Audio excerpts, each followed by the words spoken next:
hidupku, menceritakan kasih setiamu Tuhan. Bahagiaku ada di dalam dekat sayangmu Yesusku. Ku melangkah penuh pengharapan di dalam-Mu. Setiap langkah kakiku menjejakkan kekuatan imanku. Hanya dalam-Mu dapat kemenangan. Jiwaku, Yesusku, ku melangkah penuh pengharapan di dalam-Mu. Terima kasih, Yesusku, buat kasih setiamu.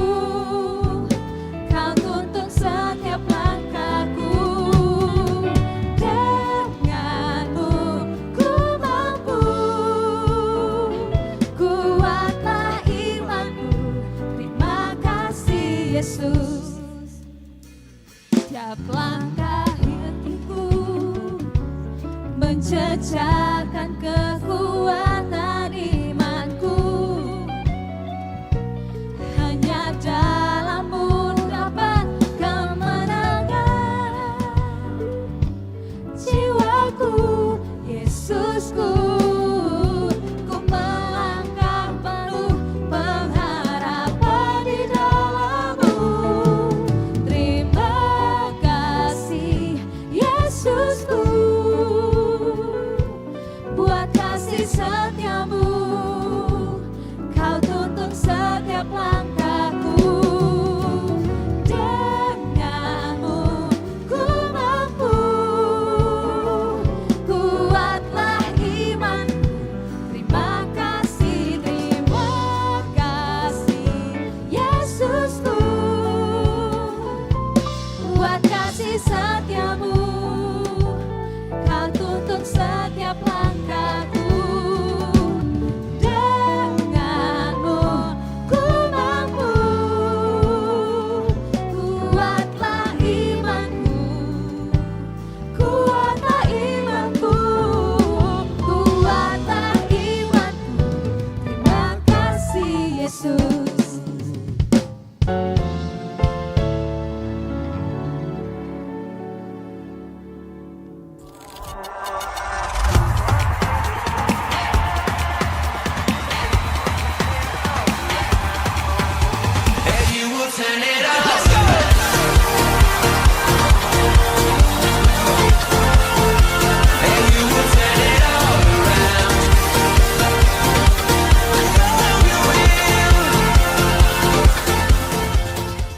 Shalom, selamat datang di Goal Sisi. Goal Sisi adalah komunitas yang memiliki visi terus-menerus mempersiapkan generasi terang yang siap dimanapun Tuhan tempatkan.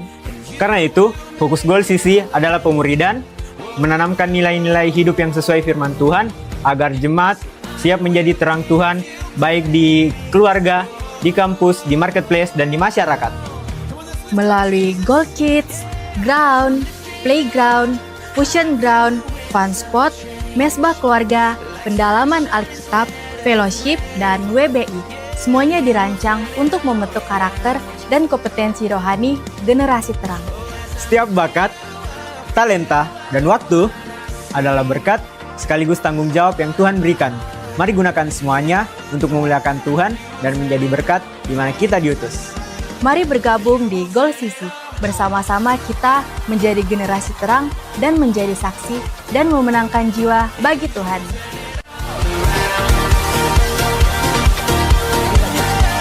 Mari bergabung di Goal Sisi. Bersama-sama kita menjadi generasi terang dan menjadi saksi dan memenangkan jiwa bagi Tuhan.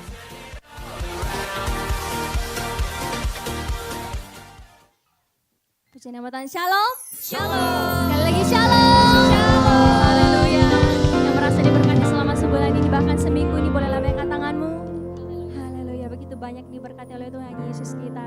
Saya yakin kita semua punya kerinduan yang sama. Kita sama-sama menyembah Tuhan dengan hati yang tulus. Namun sebelum itu, jemaat Tuhan, saya undang kita semua bangkit berdiri. Mengawali awal bulan ini, kita akan membacakan pengakuan iman GBI secara bersama-sama. Kita baca bersama-sama. 3, 2, 1.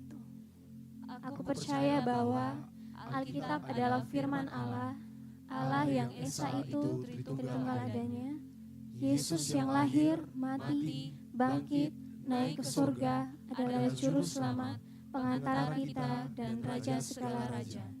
Manusia berdosa harus bertobat dan beriman agar diampuni, dibenarkan dan dilahirkan baru, lalu dibaptis secara selam dan hidup suci. Bahasa roh adalah tanda awal baptisan Roh Kudus. Gereja melakukan perjamuan kudus dan meyakini kesembuhan ilahi. Tuhan Yesus akan datang kembali, ada kebangkitan tubuh, kerajaan 1000 tahun, hukuman kekal, dan hidup yang kekal. Kita tetap bangkit berdiri, mari kita tundukkan kepala, kita berdoa. Terima kasih Tuhan Yesus, kami bersyukur sepanjang bulan ini Engkau memberkati kami, Engkau menyertai kami, kasih-Mu tidak ada habisnya dalam hidup kami Tuhan. Kami bersyukur punya Tuhan Yesus, kami bangga punya Tuhan Yesus dalam hidup kami. Ini kami segenap anak-anak-Mu Tuhan. Kami mau menyembah Engkau, kami mau menaikkan pujian kami. Layakkan kami Tuhan, biarkan pujian penyembahan kami benar-benar lahir dari hati kami yang paling dalam untuk Tuhan Yesus.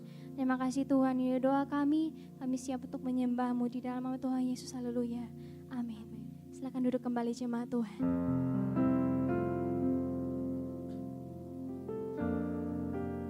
Sebab kami hidup hanya karena anugerah-Mu Tuhan. Bukan dengan kekuatan kami bisa, tapi semuanya karena Tuhan Yesus.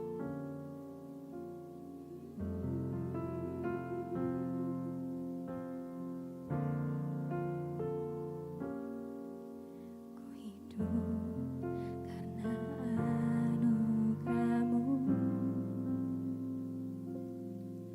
Tiada satu pun dapat ku banggakan, semua karena cinta-Mu. Ini hidupku, pimpin jalanku, katakan kasih-Mu Tuhan. Kasih-Mu mengubah hidupku. Kau memilihku, selamatkan hidupku. Katakan semua karena cinta-Mu Tuhan. Cinta-Mu. Ini hidupku, pimpin jalanku. Yesus, pegang erat tanganku, ku tak dapat hidup di luar kasih-Mu. Bapa, jangan tinggalkan aku, Engkaulah alasan selama ku hidup. Engkau alasan kami hidup ya Tuhan, hanya karena anugerah-Mu. Sama-sama katakan, katakan tiada satu pun, tiada satu pun dapat ku banggakan, semua karena hanya karena cinta-Mu Tuhan. Ini hidupku, pimpin jalanku, katakan kasih-Mu. Kasih-Mu mengubah hidup. Engkau yang memilih kami, Engkau yang menyelamatkan kami.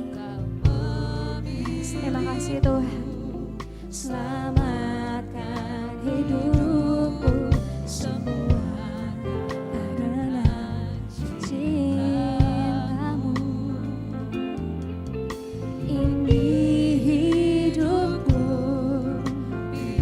Sama-sama katakan, panggil namanya, katakan Yesus.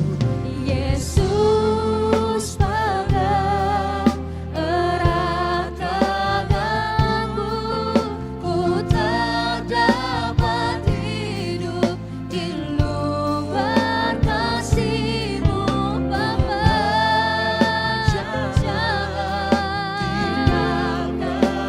Engkau alasan kami hidup Tuhan. Yes. Sekali lagi katakan Yesus. Yesus pegang erat tanganku, ku tak dapat hidup di luar kasih-Mu Bapa. Jangan tinggalkan aku,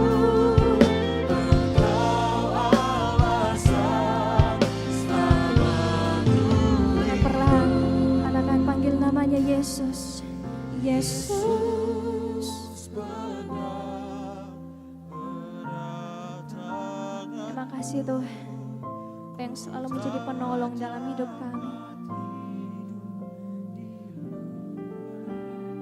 Amin. Bapa, jangan tinggalkan aku.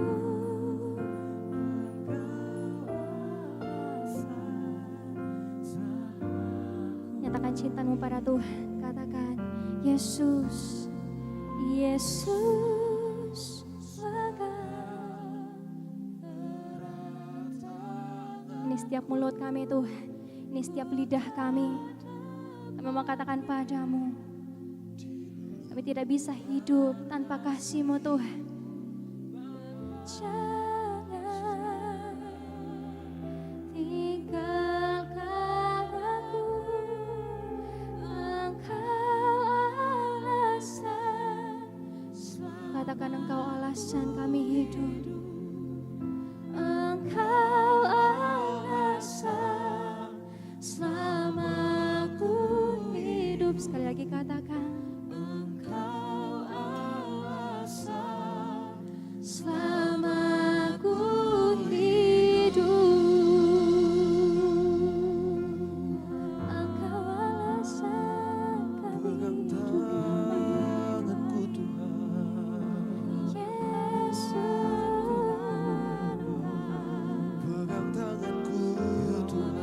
Kami tak dapat hidup di luar kasih-Mu Yesus.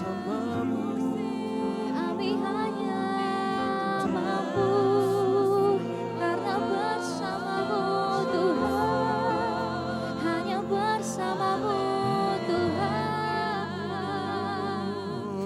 Hanya bersama-Mu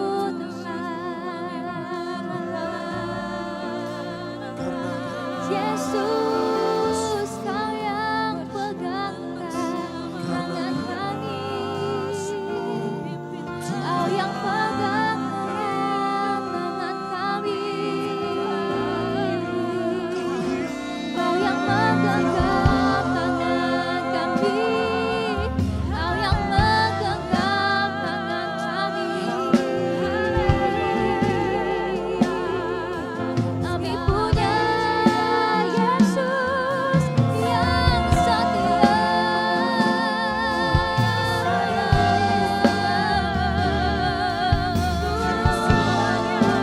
Terima kasih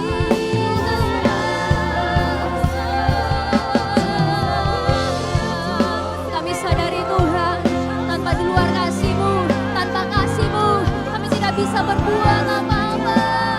Semuanya karena cinta-Mu Tuhan. Bukan karena kuat dan hebat kami, bukan karena gagah dan perkasa kami, tapi semuanya kami sadari hanya Engkau Yesus.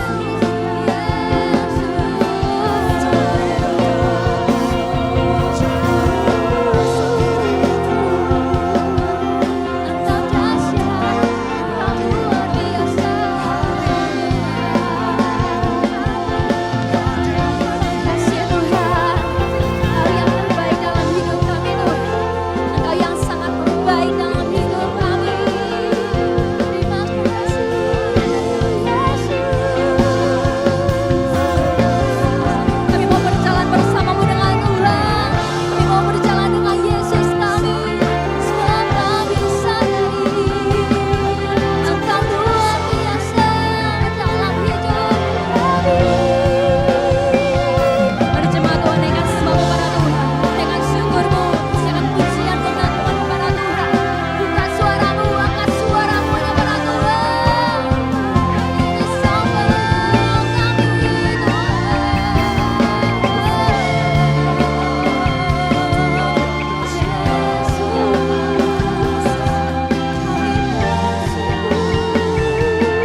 Tetap dalam sikap penyembahan-Mu, mari kita bangkit berdiri.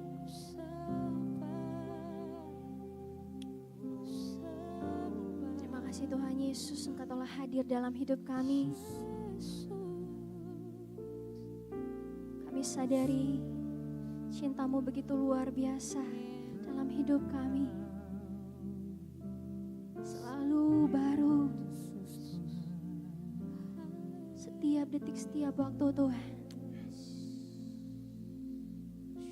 Engkau yang ada dalam hidup kami, Engkau yang menuntun hidup kami, Engkau yang memegang jalan hidup kami. Kami bangga punya Tuhan Yesus. Terima kasih Tuhan. Sekali lagi jemaat Tuhan, kita menaikkan pujian, mengikut Yesus, mengiring Yesus. Itu yang menjadi kesukaan hati kami Tuhan. Kami bawa hati kami padamu Yesus. Ku bawa hatiku, penyembahanku, ku semakin berkurang, Yesus semakin bertambah. Ku bawa hatiku, penyembahanku, ku semakin berkurang, Yesus semakin bertambah. Ku bawa hatiku, penyembahanku, ku semakin berkurang, Yesus semakin bertambah.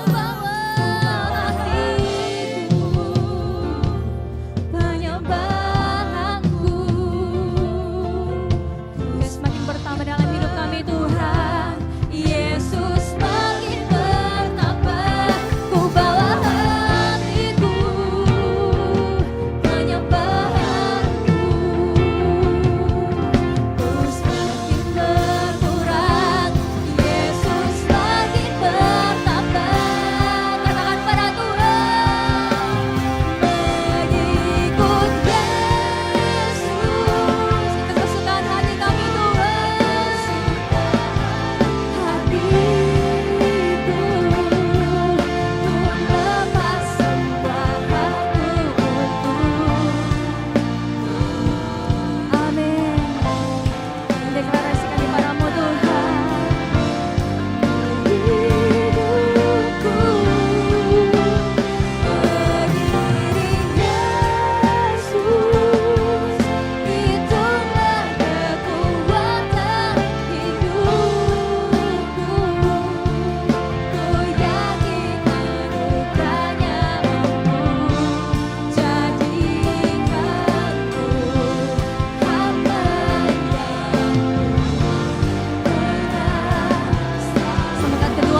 dahsyat bagi nama Tuhan kita.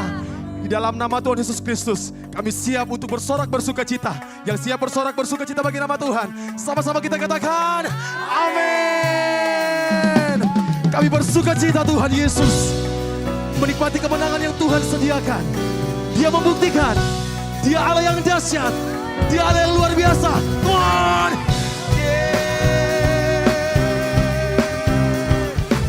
mari jemaat Tuhan, kita bersuka cita bagi nama Tuhan kita.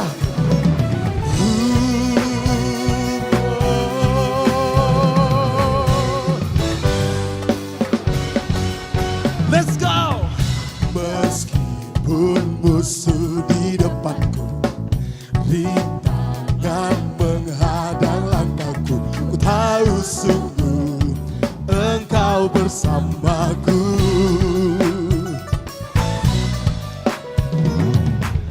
Beribu rebah di kiriku, berlaksa di sisi kananku, ku tahu janjimu Engkau bersamaku.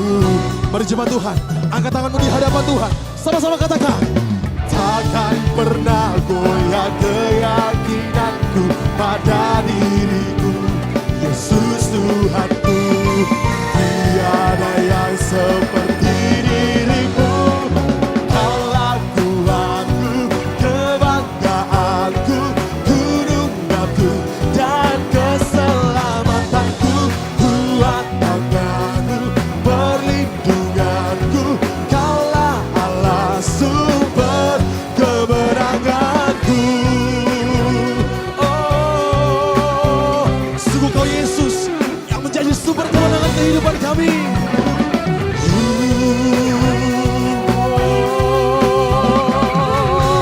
Come on, Gold Sisi, mari sama-sama nyatakan, come on. Meskipun musuh di depanku, rintangan menghadang langkahku, ku tahu sungguh Engkau bersamaku.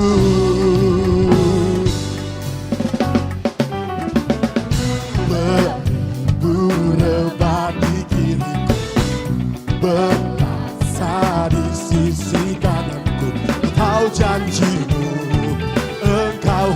Saya rindu melihat tangan-tangan kita terangkat di hadapan Tuhan. Mari sama-sama nyatakan, come on. Takkan pernah goyah keyakinanku pada dirimu, Yesus Tuhanku. Tiada, come on Gold Sisi, katakan, Kaulah Tuhanku, kebanggaanku, gunung batu dan keselamatanku, kuat tanganku, perlindunganku, Kaulah Allah sumber kemenanganku. Oh, Yesus, semoga yang menjadi sumber kemenangan kehidupan kami. Oh, mari jemaat Tuhan, nyatakan imanmu di hadapan Tuhan, sama-sama katakan, Kaulah kuatku, perlindunganku, Kaulah kuatku, perlindunganku, Allahku, sumber kemenangan. Kaulah, jemaat Tuhan, nyatakan hadapan Tuhan, gunung batu,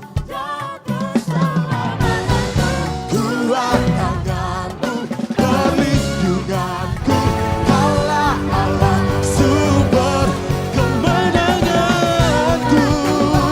Oh,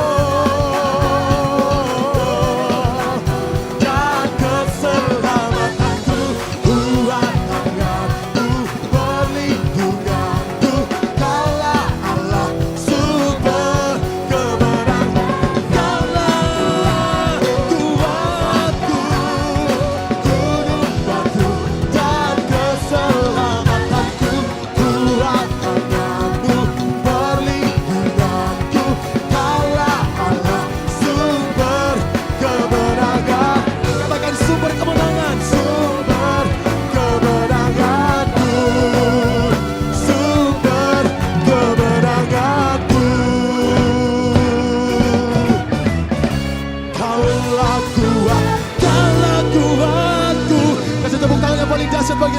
kita.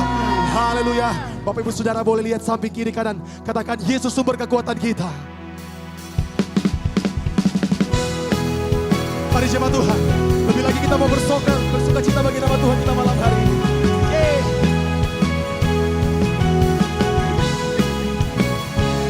Kami percaya Tuhan Yesus, Kau yang menjadi batu karang kami, kota benteng perlindungan kami Tuhan Yesus.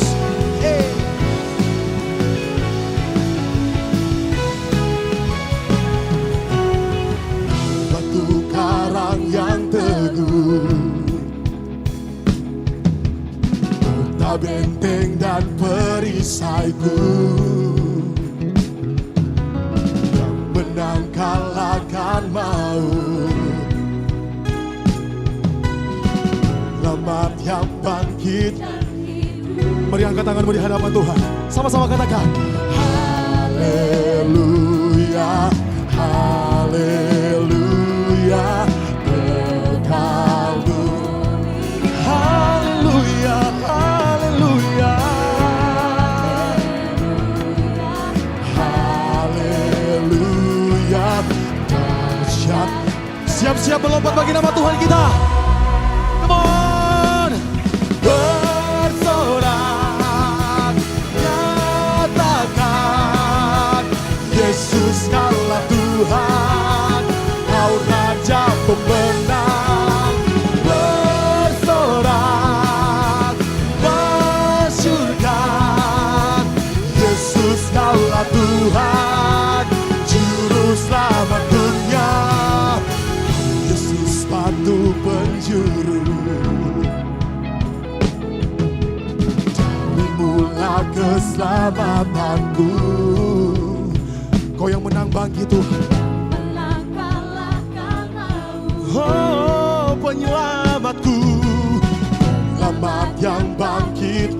Saya rindu melihat tangan-tangan terangkat di hadapan Tuhan. Katakan haleluya, haleluya, haleluya, haleluya. Yang bersuka cita malam hari ini, mari rayakan dari hatimu. Mari sama-sama kita nyatakan pujian ini. Bersorak, nyatakan Yesus kaulah Tuhan, Kau Raja pemenang. Bersorak, masyurkan Yesus kaulah Tuhan, Juru Selamat dunia. Bersorak, nyatakan Yesus kaulah Tuhan, Kau Raja pemenang. Bersorak, masyurkan Yesus kaulah Tuhan, Juru Selamat dunia. Oh, berikan sorak-sorak yang paling dahsyat bagi nama Tuhan kita. Kami bersorak bagimu, sebab Kau yang layak Tuhan. Mari kita bersyukur kepada Tuhan untuk penyelamatan yang kita terima dalam kehidupan kita. Kami bersyukur bagimu, sebab Kau sumber kemenangan kehidupan kami Tuhan Yesus. Kau keselamatan kehidupan kami.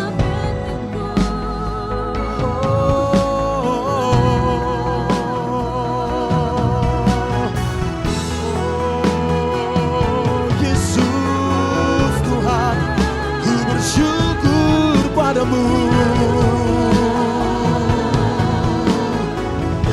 Mari sama-sama nyatakan di hadapan Tuhan.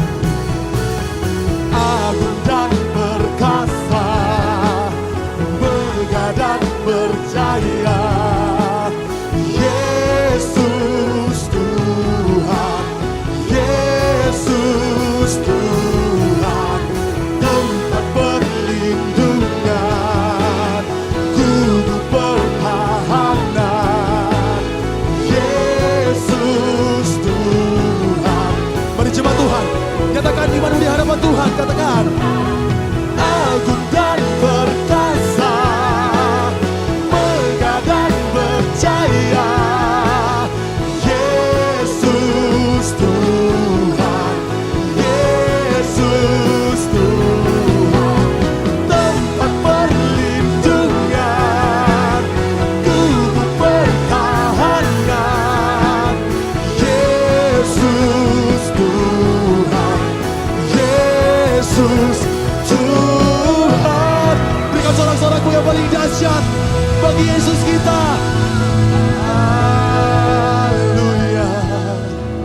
kembali jemaat yang diberkati Tuhan. Sungguh Kau hadir Tuhan dalam setiap pujian dan penyembahan kami. Tiba saatnya kita akan mendengarkan pembacaan katekismus. Kepada yang bertugas, dipersilakan.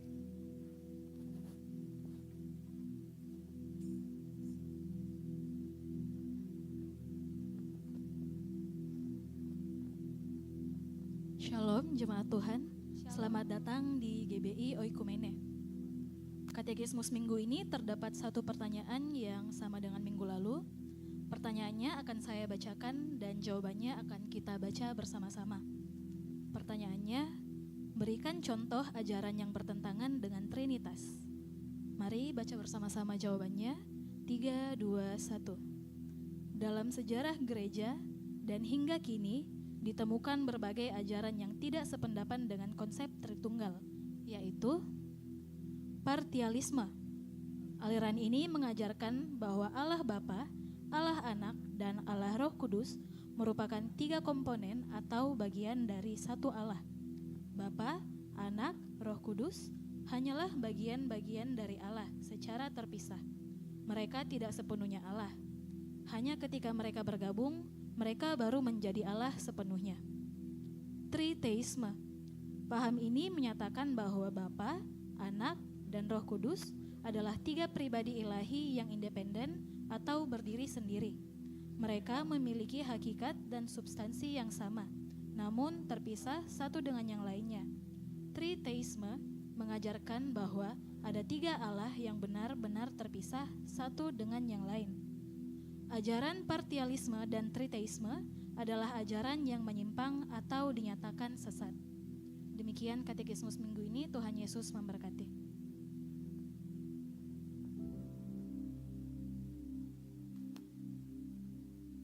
Puji nama Tuhan, tiba saatnya kita akan mendengarkan kebenaran dari firman Tuhan.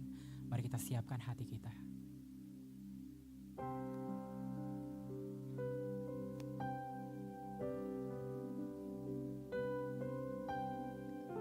Ajar kami untuk berserah selalu kepadamu Tuhan.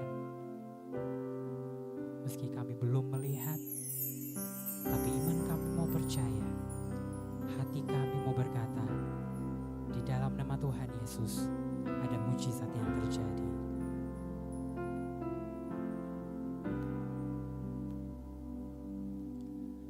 Ku tak menyerah, walau kadang ku tak mengerti. Tetap berserah, keyakinan di dalam hati. Rencana yang terbaik, semuanya datang darimu. Karena tanganmu memurnikanku, ku tetapkan hatiku untuk percaya tanpa syarat, takkan goyah. Ku nyatakan imanku untuk setia, senangkan hatiku. Berikan tepuk tangan untuk Tuhan kita yang setia. Dengan segenap hatimu sama-sama katakan, ku tak menyerah, walau kadang ku tak mengerti. kami mau tetap berserah Tuhan. Tetap berserah,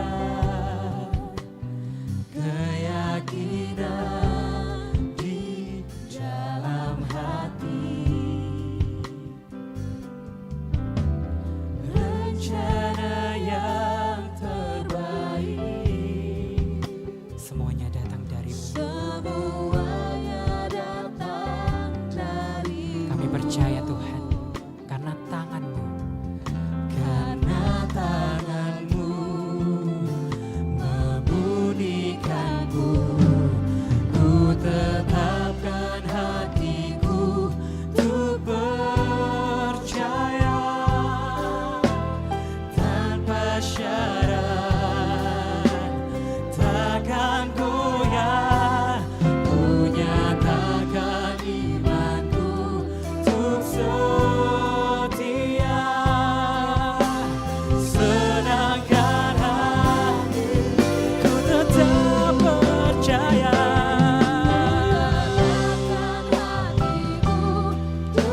setiap iman kami Tuhan. Tanpa syarat, takkan goyah, ku nyatakan untuk setia. Sedangkan lebih lagi jemaat Tuhan, katakan kami mau percaya.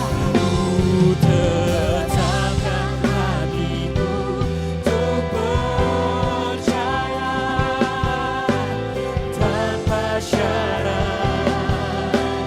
takkan goyah, ku nyatakan imanku untuk setia.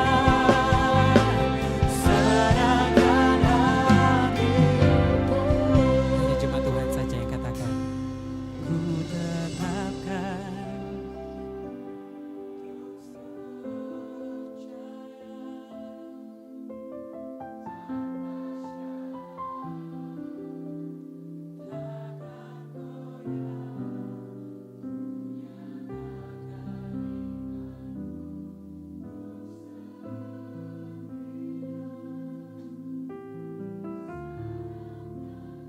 Sekali lagi, dengan segenap hatimu. ku tetapkan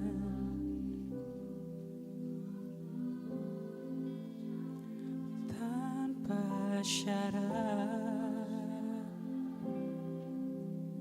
takkan goyah, ku nyatakan imanku untuk setia. Sedangkan hatiku. Mari kita bangkit berdiri. Lebih lagi kita mau nyatakan iman kita kepada-Nya. Ku tetapkan hatiku untuk percaya tanpa syarat, takkan goyah, ku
katakan senangkan. Senangkan hatimu. Katakan senangkan. Senangkan hatimu. Boleh kasih tepuk tangan yang meriah buat Tuhan Yesus. Haleluya, haleluya. Mari kita siapkan hati kita, kita tunduk kepala berdoa.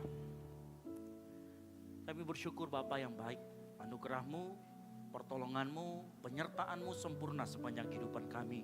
Di tengah kondisi mungkin kami yang tidak baik-baik saja, kasih-Mu tetap nyata melindungi, melingkupi kami.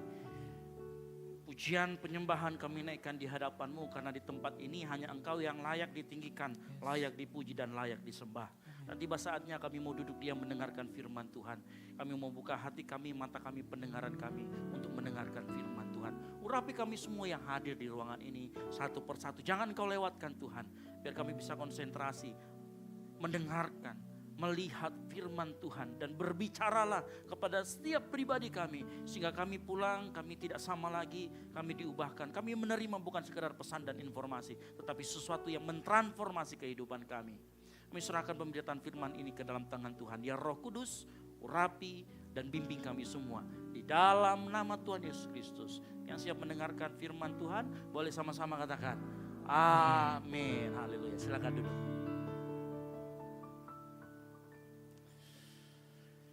Haleluya. Shalom. Lebih keras, ini baru 2 orang. Shalom. Kasih tepuk tangan dulu buat tim pemuji dan penyembah di tempat ini, luar biasa. Ya. Puji Tuhan, hari ini kita diberikan kesempatan berkumpul. Kita tahu sepanjang minggu ini banyak kejadian ya, mulai dari cuaca yang tidak kurang menyenangkan buat kita semua, panas, terik, hujan. Ya, dan saya terima banyak laporan, ada yang rumahnya terjebak banjir. Ada yang terjebak banjir di sini? Ya, atau rumahnya di Planet Moncongloe, yang kalau di persimpangan SPBU itu kita bisa setengah jam di situ. Ya. Ya, ada kemudian yang juga saya terima laporan ada yang sakit gitu ya, ada banyak yang sakit karena cuacanya tidak mendukung. Ada juga yang ada di sini yang temannya sakit, panas, demam, nggak ketahuan penyakitnya apa, radang bukan apa bukan, ternyata tiba-tiba penyakitnya campak gitu ya, dicampakkan maksudnya gitu ya. Itu ini perbedaannya besar, perbedaannya tipis antara campak dan dicampakkan gitu ya, sama-sama panas dingin gitu. Itu ya. Nah, saya berdoa kita semua tidak ada yang dicampakkan. Yang setuju katakan amin. Oke, haleluya. Baik, saya berdoa juga, kita tahu kondisi global tidak enak. Ya, saya tidak bilang beli emas. Itu Dautoni ya yang beli emas gitu ya. Saya cuma bilang ayo kita sama-sama berdoa biar Tuhan berikan kedamaian buat setiap orang yang memegang kendali terhadap urusan di Timur Tengah, supaya kita juga nggak ikut-ikutan terkena imbasnya gitu ya. Baik, kita akan belajar bersama-sama. Kita punya tema yang menarik, yaitu membuang dosa penghambat revival. Ini temanya dari GBI dan juga ayatnya dari sinode kita. Jadi mari kita buka sama-sama dalam Yesaya 59 ayat 1 sampai dengan yang kedua. Nanti kita akan baca bersama-sama Yesaya 59 ayat 1 sampai dengan yang kedua. Ya. Boleh lihat ke depan juga, saya jemput jemaat Tuhan bangkit berdiri. Kita akan bacakan secara bersama-sama 2 ayat ini, sehingga kita membaca firman Tuhan secara lantang. Nah, sambil kita berbicara secara lantang, kalau Bapak Ibu perhatikan, kita juga sambil mendengarkan. Makanya suarakan secara lantang. 3, 2, 1. Sesungguhnya tangan Tuhan tidak kurang panjang untuk menyelamatkan, dan pendengarannya tidak kurang tajam untuk mendengar. Tetapi yang merupakan pemisah antara kamu dan Allahmu ialah segala kejahatanmu. Dan yang membuat dia menyembunyikan diri terhadap kamu sehingga ia tidak mendengar ialah segala dosamu. Amin. Silakan duduk. Berbagai orang yang mendengarkan, membaca, merenungkan dan melakukan firman Tuhan. Nah, ayat yang kita baca di atas ini punya latar belakang. Saya selalu ceritakan latar belakang setiap ayat yang kita baca biar kita mengerti, oh Tuhan itu maksudnya ini. Jadi latar belakang secara ini kalau kita mengerti bahwa ayat ini keluar waktu bangsa Israel itu pasca pembuangan. Jadi masa pembuangan di Babel atau menjelang akhir periode masa pembuangan. Nah coba bayangkan ya. Bayangkan waktu itu bangsa Israel ini bangsa yang disebut dengan umat pilihan Allah. Umat kepunyaan Allah, bahkan disebutkan biji mata Allah. Tetapi ternyata dalam perkembangannya, mereka berkhianat sama Tuhan sehingga dibuang ke Babel. Nah bayangkan apa yang menjadi perasaan mereka saat disebut dengan umat pilihan Tuhan, tapi kondisi mereka mengenaskan. Mereka dijajah, mereka dibuang, dan mereka tercerai-berai ke segala penjuru. Secara psikologis dan secara rohani, ya pasti mereka bertanya dalam hati, kalau Tuhan berkuasa, kenapa kami yang disebut dengan umat pilihan Tuhan hancur? Kalau Tuhan berkuasa, kenapa kayak Tuhan gak jawab doa kami? Nah, pertanyaan-pertanyaan inilah, kondisi inilah yang melahirkan narasi yang berkata, mungkin Tuhan kita kalau di Babel kurang berkuasa kali. Atau tangannya kurang panjang untuk menjangkau kita. Atau mungkin telinganya agak sedikit banyak congeknya gitu ya, jadi tidak mendengar. Ada muncul narasi-narasi itu. Makanya kemudian Yesaya menjawab dengan ayat yang di atas, dikatakan sesungguhnya tangan Tuhan tidak kurang panjang. Dan telinganya tidak kurang tajam untuk mendengar. Nah Bapak Ibu Saudara sekalian perhatikan. Mungkin juga sore hari ini, malam hari ini, ada kita yang merasa seperti bangsa Israel. Siapa yang di sini sudah menjadi Kristen tahunan? Puluhan tahun, belasan tahun. Ya, tapi kita merasa kok akhir-akhir ini Tuhan itu kayak jauh. Kok saya merasa akhir-akhir ini saya Tuhan gak peduli sama saya. Kita berdoa terus menerus, bahkan pelayanan, bahkan kalau ibadah, kita si paling amin. Kalau ibadah, kita si paling angkat tangan. Mungkin kita sudah melakukan semuanya paling keras suaranya, tetapi ada pertanyaan dari hati kita yang paling dalam. Kenapa doaku belum terjawab? Kenapa permohonan saya, seruan saya belum dijawab sama Tuhan? Lama tidak dijawab, muncul pertanyaan dari hati kita. Apakah Tuhan gak dengar? Apakah Tuhan masih ada? Bahkan pertanyaan yang paling miris sekarang kita tanyakan. Apakah Tuhan masih peduli dengan hidupku? Halo? Ini seringkali terjadi saat kita mengalami lembah kekelaman. Ya. Dan seringkali, mohon maaf, kadang-kala kita ini cepat sekali menyimpulkan. Tuhan gak jawab doa berarti Tuhan jauh. Doa belum dikabulkan berarti Tuhan diam. Lalu kita tarik kesimpulan. Kesimpulannya Tuhan gak peduli. Kita cepat ngambil kesimpulan. Saya mau beritahu malam hari ini. Kehidupan rohani kita tidak sesederhana itu. Di pikiran kita, kehidupan rohani kita ingin relasi kita dengan Tuhan. Kayak kalau kita pergi ke mesin ATM. Tahu mesin ATM ya? Atau semua sudah pakai QRIS, nggak pernah pakai ATM. Kalau kita pergi ke mesin ATM, kita kasih masuk cardnya, atau kita kasih masuk cardless-nya, kodenya, lalu keluar uang. Betul atau tidak? Kita kadang-kadang pengen relasi kita sama Tuhan mirip seperti itu. Artinya apa? Kita ingin kalau kita doa, keluar jawaban doa. Kita puasa, terjadi mujizat. Kita pelayanan, hidup kita lalu kemudian dipromosikan. Kalau polanya nggak terjadi, tiba-tiba kita panik. Oh, Tuhan sudah nggak peduli. Kita seringkali terjebak sama itu dan kita cepat menyimpulkan. Memang benar, tidak semua keadaan Tuhan diam itu hukuman. Contoh siapa? Contoh Ayub. Ayub dari orang yang sangat kaya, orang yang saleh, dijaga hidupnya oleh Tuhan, kehilangan satu hari harta, anak, bahkan tubuhnya sakit. Dan dalam penderitaannya dia tidak dengar suara Tuhan. Tuhan diam di sana. Ini Ayub, dia ngalamin. Memang tidak semua diamnya Tuhan itu karena kita bermasalah. Khusus untuk Ayub, diamnya Tuhan bukan hidup Ayub tanpa kehadiran Tuhan, bukan. Tetapi karena Ayub sedang diproses lebih dalam. Karena nanti di akhirnya kita tahu Ayub berkata, kalau selama ini dari orang saya mendengar Tuhan, mengenal Tuhan. Sekarang saya melihat dan berpengalaman langsung dengan Tuhan. Relasinya Ayub diperdalam. Tuhan gak pernah berubah, tetapi pemahaman Ayub tentang Tuhan berubah. Nah, kita itu harus hati-hati. Jangan sampai setiap kali kita merasa kering, kita merasa di lembah kekelaman, kita langsung klaim, oh saya seperti Ayub, terlalu cepat. Ini karena cobaan dari Tuhan. Kita terlalu cepat menyimpulkan akhirnya. Padahal ada dua kemungkinan besar pada saat engkau merasa Tuhan itu diam. Yang pertama bisa jadi engkau Ayub yang ada di sini. Tapi bisa jadi yang kedua, karena memang ada pemisah antara engkau dengan Tuhan. Nah, ini perbedaannya sulit kita lihat dari luar. Kenapa? Sama-sama menderita. Tapi kita harus selami lebih dalam lagi. Halo? Ya. Kita harus mengerti apa yang terjadi. Nah, ini yang bahaya. Kalau kita kayak Ayub, saya nggak akan bahas bagaimana kalau kita ini dengan Ayub. Yang masalah kalau karena akibat dosa. Kenapa? Kalau kita bisa mengidentifikasi hidup kita itu penderitaannya yang mana, yang kayak Ayub atau yang karena dosa, maka kita bisa tahu, kita bisa bermohon sama Tuhan dengan bahasa yang tepat. Kalau kita mengalami kayak Ayub yang memang diproses Tuhan, maka kita bisa berkata sama Tuhan, Tuhan kuatkan aku. Tapi kalau kita karena dosa, maka saya mau kasih tahu harusnya kita berkata, Tuhan tegur aku, sucikan dan tahirkan. Nah, jangan sampai kita ada di posisi berdosa tapi kita ngaku-ngaku, Tuhan kuatkan aku kayak Ayub. Ada dosa yang kau sembunyikan. Ada dosa yang kau masih kompromi. Ini yang bahaya. Makanya sore malam hari ini kita melihat. Kita harus belajar. Sebenarnya kita itu kalau Tuhan diam, kita lagi di kondisi yang mana nih?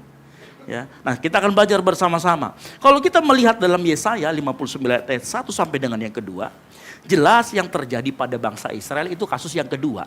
Di mana bangsa Israel itu melakukan kejahatan dan ada dosa di sana. Sehingga bangsa Israel lah yang menjauh. Ingat, kalau kita membaca ayat ini, perhatikan. Problemnya bukan posisi, bukan kemuliaan Tuhan, bukan kapasitas Tuhan, bukan kuasa Tuhan. Betul atau tidak? Problemnya bukan sama Tuhan. Problemnya ada pada kondisi manusia. manusia. Makanya di ayat ini Yesaya bilang, tangan Tuhan tidak kurang panjang untuk menyelamatkan. Pendengarannya tidak kurang tajam untuk mendengar. Kapasitas Tuhan dari Alfa dan Omega, dari awal hingga akhir tidak pernah berubah. Kalau Tuhan menyelamatkan, ia sanggup. Kalau Tuhan mau merespon, ia mendengar. Permasalahannya adalah karena kitanya yang masih bermasalah. Dan saya mau beritahu, dosa itu bukan sekedar kesalahan. Dosa adalah kondisi di mana relasimu sama Tuhan itu rusak. Dari mana kita tahu? Kalau kita baca baik-baik di atas, ada dikatakan ada frase pemisah dan menyembunyikan diri. Itu pemisah menyembunyikan diri bukan berarti Tuhan kabur ya. Yang mengakibatkan Tuhan menyembunyikan diri berarti Tuhan main petak umpet sama kita. Bukan main petak umpet sama kita ya. Bukan seperti itu. Dosa itu selalu mengubah kondisi relasi kita. Contoh, saya kasih ilustrasi. Kalau kita ada di matahari yang terik. Mataharinya terik, kita lihat ke atas silau. Tapi begitu kita pakai kacamata hitam, kacamata ribet. Sebenarnya mataharinya kurang redup atau karena kita pakai kacamata? Karena kita pakai kacamata hitam. Masalahnya ada matahari atau sama kita? Ada sama kita. Nah seperti itu kehidupan kita. Masalah relasi kita dengan Tuhan. Ingat sekali lagi, saya mau ingatkan. Dosa bukan sekedar pelanggaran aturan. Tetapi dia merusak relasi kita dengan Tuhan. Nah ini juga kejadian di bangsa Israel. Yang bikin rusak relasinya bangsa Israel dengan Tuhan adalah dosa. Nah sekarang kita akan cari akarnya. Apa akar? Kenapa bangsa Israel ini bisa disebut berdosa? Nah kalau kita cari akarnya, perhatikan bangsa Israel. Bangsa Israel itu pada zaman Yesaya bukan bangsa yang tidak percaya sama Tuhan. Bukan ateis, mirip Coki yang mengaku ateis gitu ya. Bukan seperti itu. Mereka masih beribadah, masih menyebut nama Yahweh. Bahkan mereka masih punya sistem keagamaan, mereka masih punya imam, mereka masih punya struktur-struktur keagamaan. Masalahnya bukan bangsa Israel berhenti percaya sama Tuhan, bukan. Mereka masih percaya sama Tuhan. Masalah utama bangsa Israel adalah hati mereka terbagi. Istilah zaman sekarang, hatinya mendua. Sama-sama katakan hati mendua. Kurang keras, hati mendua. Ini masalahnya bangsa Israel. Hati mereka mendua. Saya mau kasih tahu. Hati mendua itu bahaya loh. Bisa mengakibatkan pembacokan. Ini loh. Siapa yang tahu ceritanya ini? Mahasiswa yang dibacok. Mahasiswa yang dibacok. Tahu gak ceritanya? Mereka, ya siapa yang mendua? Cewek? Ceweknya yang mendua kan?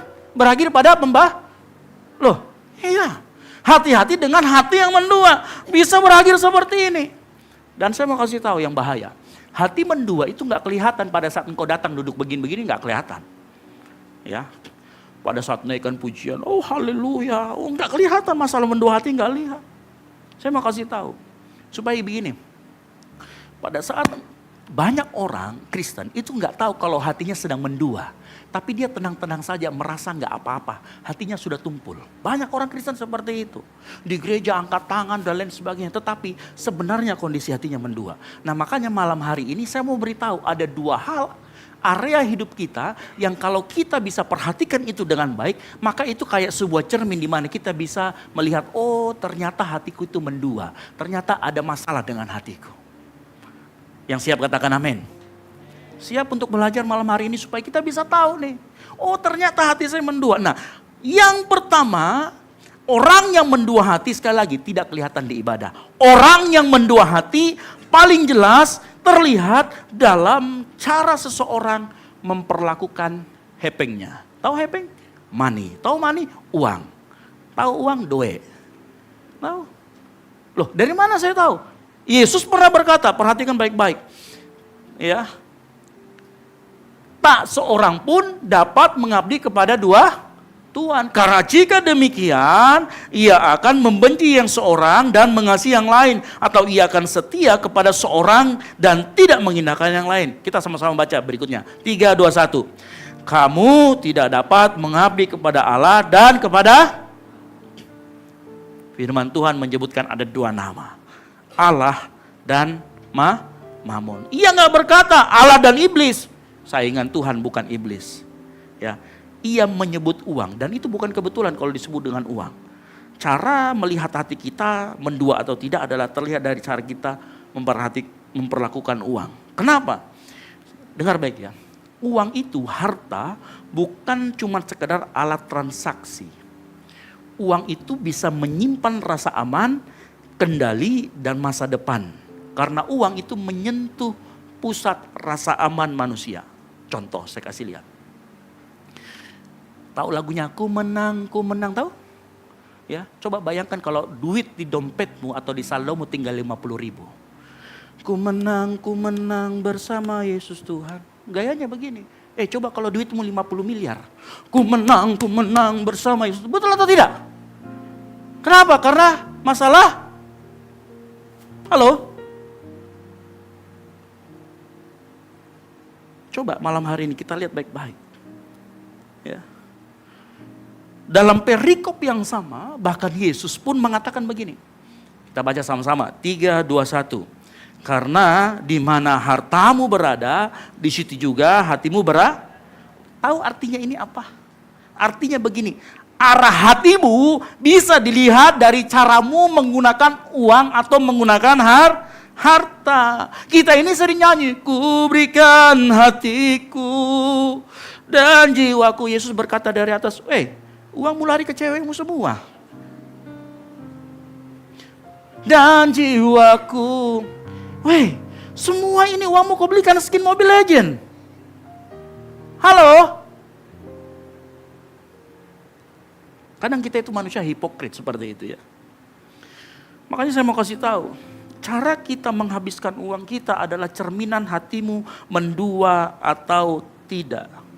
Nah, disinilah konteks memberi, baik dalam konteks persepuluhan, janji iman, diakonia, dan lain sebagainya yang engkau bawa ke gereja, menjadi cermin arah hatimu seperti apa. Makanya dengar baik. Saya mau kasih tahu begini ya. Semua yang engkau tabur, baik bentuknya persepuluhan, baik bentuknya kemudian janji iman, baik bentuknya persembahan sulung dan lain sebagainya, jangan kamu lihat sebagai sekedar sistem ekonomi agama. Karena kalau kamu lihat ini sebagai sistem ekonomi agama, yang terjadi kamu masuk dalam perdebatan yang ada di media sosial.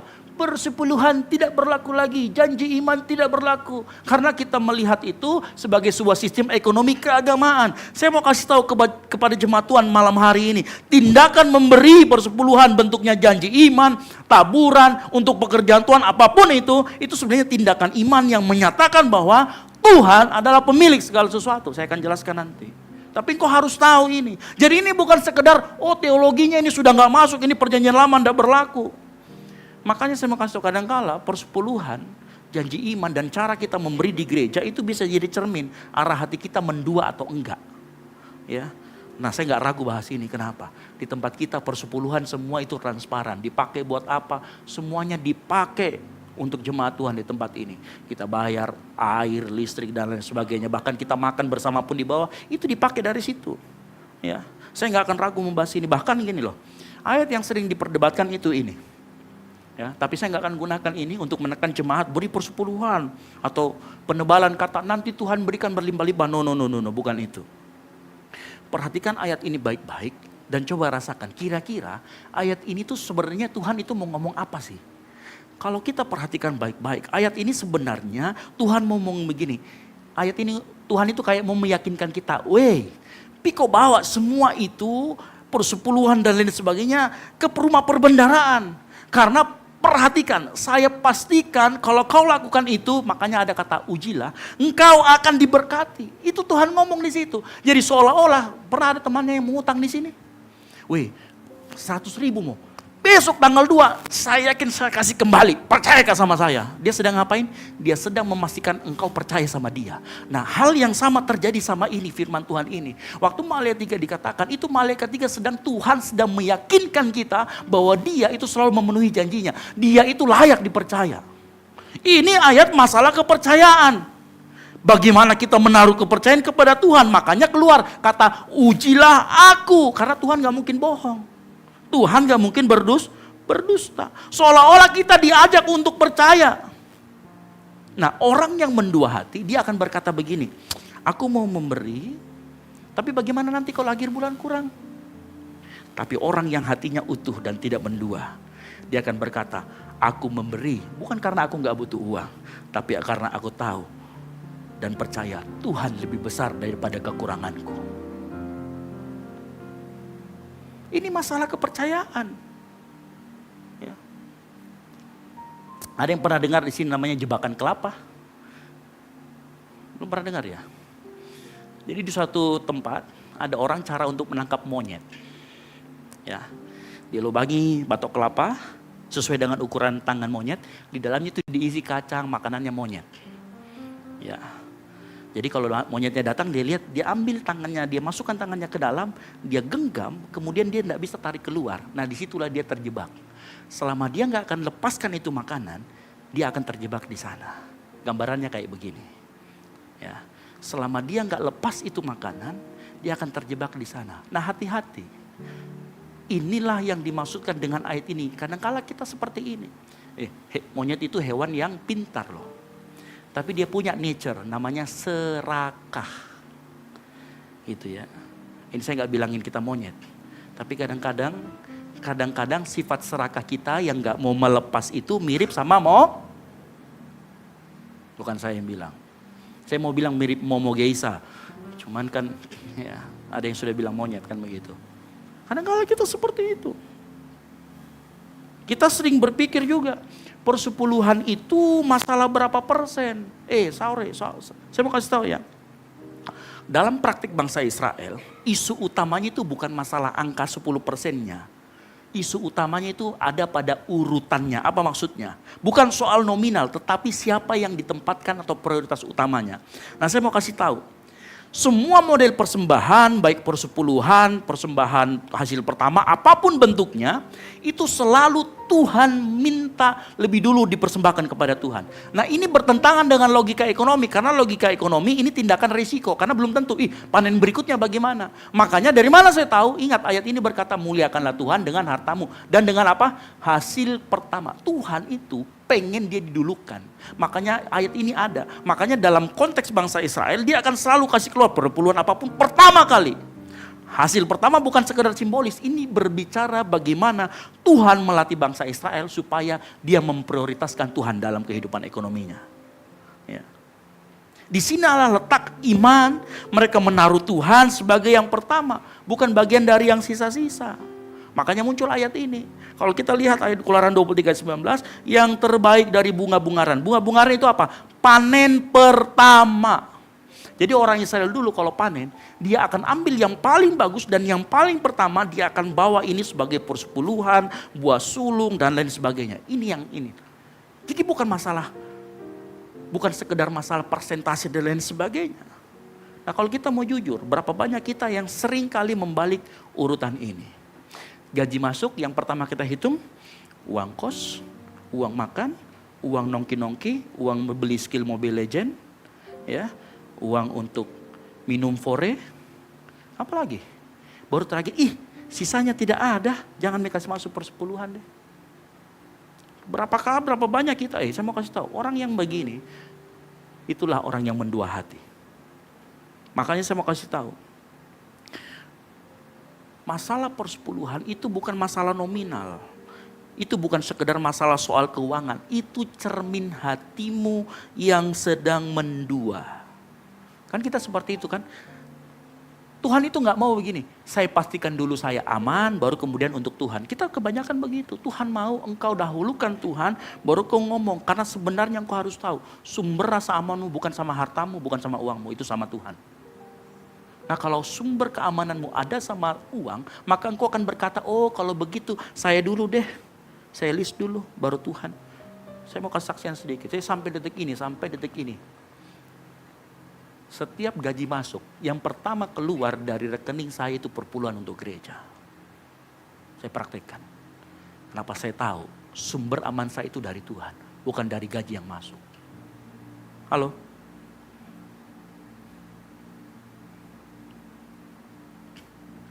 Hati-hati, uang dalam pikiran manusia seringkali memberikan rasa aman, masa depan kendali. Makanya kalau kita tanya orang kenapa sih tahan untuk memberi, tidak langsung memberi, bukan karena nggak mampu, Tetapi dia takut kehilangan rasa kendali dan rasa aman. Tapi dengar baik, kalau engkau berani melangkah, kita mungkin berkata, aduh gak cukup untuk sebulan, tapi saya mau memberi untuk pekerjaan Tuhan. Perhatikan, itu menunjukkan bahwa engkau akan dipelihara oleh Tuhan. Kalau engkau berani melangkah. Nah saya mau ingatkan, apa yang kita dahulukan itu menunjukkan arah hati kita. Hati kita mendua atau tidak. Makanya latih sejak dini memberikan untuk pekerjaan nama Tuhan, apapun bentuknya. Mulai saat ini, mulai belajar. Pak, saya ini mahasiswa, pemasukan terbatas. Engkau tetap bisa memberi dengan proporsional. Apa maksudnya proporsional? Meskipun 5.000, mungkin 10.000, kalau itu memang untuk persepuluhan, berikan. Coba lihat itu persepuluhan per bulan. Ada banyak teman-teman kita yang dapat berapapun dia akan kasih ke Tuhan. Nominal kecil bukan masalah. Yang diuji adalah apa engkau, hatimu tidak mendua dan menempatkan Tuhan sebagai prioritas nyata. Jangan sampai kita nih mahasiswa, kita mendahulukan Tuhan. Begitu beasiswa keluar atau gaji part time keluar, nanti bisa aja deh. Begitu saya jadi full time, biar ini saya simpan dulu buat saya. Halo? Hatimu sedang mendua. Engkau yang orang tua, ajar anakmu dari sekarang memberikan dari apa yang engkau berikan kepada dia, supaya waktu besar itu menjadi kebiasaan. Itu menjadi ajaran untuk dia. Ingat baik-baik, uang tidak pernah menjadi masalah sampai uang mengambil posisi Tuhan sebagai sumber rasa aman. Rasa amanmu dari mana? Saya mau kasih tahu, Tuhan itu gak butuh uang. Dan saya bukan sombong, gereja ini juga tidak butuh uang. Gereja ini bergantung pada Tuhan. Maka memberi dalam bentuk apapun, maupun persepuluhan, janji iman, taburan apapun, adalah pembentukan hati kita dan cermin arah hati kita. Dengan memberi kita dibentuk dan dituntut untuk kemudian kita mendahulukan Tuhan. Supaya hati kita tidak mendua. Karena tanpa latihan memberi, dengar baik. Tanpa engkau berlatih untuk memberi, sangat mudah mamon, uang, mengambil posisi Tuhan dalam hatimu. Dan ketika uang sudah menjadi rasa aman, hatimu akan terbagi. Halo? Sebaliknya, saat kita memberi, maka engkau sedang apa? Melatih kepercayaan sama Tuhan. Menunjukkan loyalitasmu itu hanya sama Tuhan. Menyatakan bahwa uang bukan sumber utamamu. Makanya berlatihlah memberi. Berlatih setiap kali ada kesempatan untuk menabur di pekerjaan Tuhan. Jangan lambat-lambat. Akan memberi. Memberi.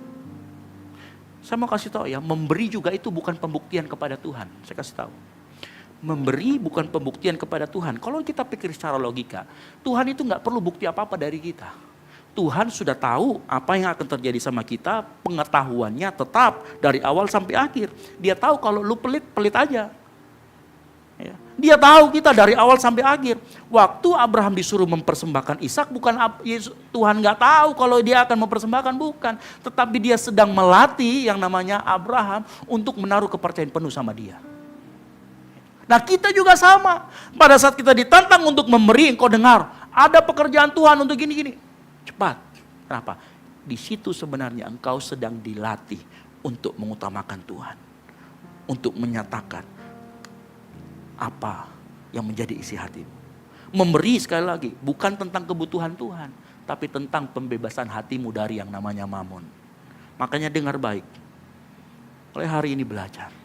Setiap ada kesempatan untuk menabur bagi pekerjaan Tuhan. Dan Tuhan berbicara dalam hatimu, berikan. Jangan ditahan. Itu latihan rohani. Halo? Nah kalau kita memahami ini, persepuluhan, janji iman, apapun yang kita berikan untuk pekerjaan Tuhan, tidak terasa seperti uang setoran ke preman. Karena banyak orang kesaksian kalau masalah persepuluhan, aduh saya karena gak ngasih persepuluhan minggu lalu, Tuhan cabut pagar perlindungannya, anak saya kecelakaan. Tuhan bukan preman. Itu kayak kita setoran ke preman saja kalau seperti itu. No, bukan. Tuhan bukan seperti itu. Tetapi saat kita memberi untuk pekerjaan Tuhan, itu adalah latihan kepercayaan. Menjaga hati kita supaya tidak terbagi dan tidak mendua. Yang mengerti katakan amin. Belajar dari masih muda. Jangan tahan-tahan. Kalau kamu sekarang dengan uang yang sedikit, yang kamu pegang sekarang, kamu gak berlatih, percayalah mau 1 triliun juga aku gak akan ngasih. Karena uang itu amplify karakter. Bukan merubah orang, uang gak pernah merubah orang. Kalau ada temanmu, dulu miskin sama-sama Jeki, begitu kaya dia lupa. Tidak. Sebenarnya dia sudah lupa juga dari kau bayar kau miskin. Cuma dia ada kepentingan aja waktu itu. Mulai belajar. Saya tahu mungkin, Pak, saya itu masih bolong-bolong. Masih belum mampu. Jangan patah semangat. Lakukan karena namanya juga melatih. Kalau dari ada 10 kali kesempatan, engkau bisa berlatih 6-7 kali, ikut terus menabur. Nanti Tuhan akan terus latih kamu sampai kamu dari 10 kesempatan kau bisa 10 kali. Jangan juga, Pak, 10 kali kesempatan 2 kali, tingkatkan. Jangan menyerah, jangan sampai di situ, ayo latih terus. Yang mau katakan amin. Ingat, cara kita memperlakukan uang kita memperlihatkan apakah hatimu mendua atau tidak. Itu tadi masalah pertama, mendua hati terlihat dari cara kita menggunakan uang. Nah, yang kedua, masalah mendua hati itu terlihat jelas saat kita, bagaimana kita memperlakukan itu tadi uang. Yang kedua, waktu. Sama-sama katakan waktu. Kita pikir penyembahan berhala atau mendua hati itu dosa yang kalau kita pergi bikin patung. Siapa yang bikin patung? Siapa tahu ada yang bikin patung saya tuh sembah-sembah di rumahnya. Kan gitu kan mirip sama ini ya. Bukan itu. Ya, kadang bentuknya jauh lebih sederhana dan lebih halus. Membuktikan hati kita mendua atau tidak. Bagaimana caranya? Cara kita memakai waktu. Nah, mengapa arah hati itu terlihat dari cara kita menggunakan waktu? Waktu itu adalah hal yang paling aneh dan unik. Kenapa? Uang kan bisa dicari lagi, kesempatan bisa datang 2 kali, tapi waktu yang sudah lewat tidak akan pernah kembali. Jadi kalau hatimu benar-benar tertuju pada Tuhan, itu akan terlihat dari caramu menggunakan waktu. Mazmur 90 ayat 12 berkata apa? Ajarlah kami menghitung hari-hari sedemikian hingga kami beroleh hati yang bijaksana. Kalau kita melihat ayat ini, maka kita bisa mengerti. Kenapa disuruh ngitung? Kenapa ayat ini kita disuruh ngitung? Supaya kita sadar waktu kita hidup di dunia itu sangat terbatas. Betul atau tidak? Terbatas kita sebagai manusia. Orang yang sadar hidupnya terbatas, maka dia nggak akan menggunakan waktu untuk hal yang sia-sia. Atau untuk hal yang tidak membuat dia semakin dekat sama Tuhan. Atau tidak menggunakan waktu yang tidak bernilai dengan kekal. Efesus 5 ayat 15 berkata, perhatikan dengan sesama bagaimana kamu hidup. Jangan seperti orang bebal, tetapi seperti orang arif. Pergunakan waktu yang ada, karena hari-hari ini ada hari-hari yang jahat. Pergunakan waktu itu aktif, artinya waktumu kamu harus kelola dengan baik, dengan sadar, bukan mengalir tanpa arah, makanya gak jelas hidupmu. Halo? Dari caramu mengatur waktu akan terlihat arah hidupmu akan kemana. Kalau kita ngatur waktu gak jelas, contoh lah, ya, saya prioritas kuliah. Dari pagi sampai pagi main Mobile Legend. Salah profesi.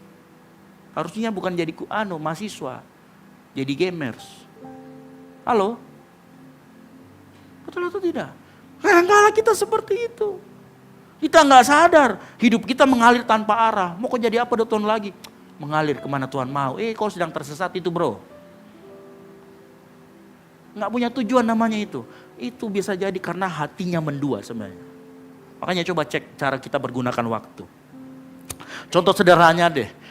Nongkrong sama pelayanan. Setiap kali ada kesempatan pelayanan berkata, nanti pi deh. Dia ajak ke ground, dia ajak ibadah hari Minggu. Nanti pi. Belanda masih jauh. Begitu ditelepon temannya, ada kak di tempat biliar. Gas OTW. Lagi mabar ki, di mana kok? Di Kopi Setia. OTW. Biar lagi pusing itu kepalanya bisa tiba-tiba sembuh. Kelihatan caramu menggunakan waktu. Orang yang hatinya mendua ingin dekat sama Tuhan tapi gak mau kenyaman pribadi, gak bisa bro. Karena mengikut Tuhan itu menyangkal diri dan memikul salib. Ya. Mengaku ingin dipakai Tuhan tapi hidupnya pengen ngatur sendiri kehidupannya. Bukan, gak bisa bro. Saya mau kasih tau, nongkrong gak salah loh ya. Ada di sini loh. Mana Sandi Bade? Gak ada ya. Sandi Bade itu kalau setiap jam-jam segini dia kumpul sama teman-temannya, katanya ngapain? PA, apa itu PA? Pendalaman Alkitab. Betulan kok, betulan. Tapi betul loh. Dia pulang kalau ke tempat ini malam-malam pulang, dia pergi tanya sama saya. Kak Esra, apa itu dibilang di kitab Kejadian Nepilim? Ada katanya manusia menikah sama raksasa. Oh, dari mana kok ini? Dari PA. Ini banyak pertanyaan muncul. Nanti saya tanya ke satu-satu. Wah, ini nongkrong yang mendekatkan diri atau membangun relasi sama Tuhan. Tapi ada nongkrong yang gak jelas. Nah, ini yang saya bilang. Makanya pertanyaannya bukan boleh atau tidak nongkrong. Pertanyaannya adalah apakah nongkrong itu membuat relasi saya sama Tuhan semakin dekat atau tidak. Itu pertanyaannya. Ya. Makanya orang yang pergunakan waktu tidak baik, orang yang pergunakan waktu sembarangan, sebenarnya hatinya sedang mendua antara kenyamanannya dan Tuhan. Kalau Tuhan benar-benar prioritas, dia akan terlihat di jadwalnya, doa pribadinya, pelayanan, kesiapan berkorbannya. Ya, sekali lagi saya nggak larang kita untuk nongkrong. Tetapi kalau nongkrong itu menggantikan panggilanmu untuk bersaksi, menggantikan panggilanmu untuk melayani, menggantikan panggilanmu untuk bertumbuh, itu masalah di sana. Engkau sedang mendua hati. Itu cermin yang menandakan, oh hatiku lagi mendua. Karena apa? Di mana waktumu habis, di situ sebenarnya hatimu menetap. Halo? Tahu ciri-ciri khasnya dari omongan apa? Orang yang mendua hati itu selalu ngomong nanti saja, itu terus diulang nanti saja. Diajak kemana? Nanti saja. Hati-hati dengan kata nanti saja.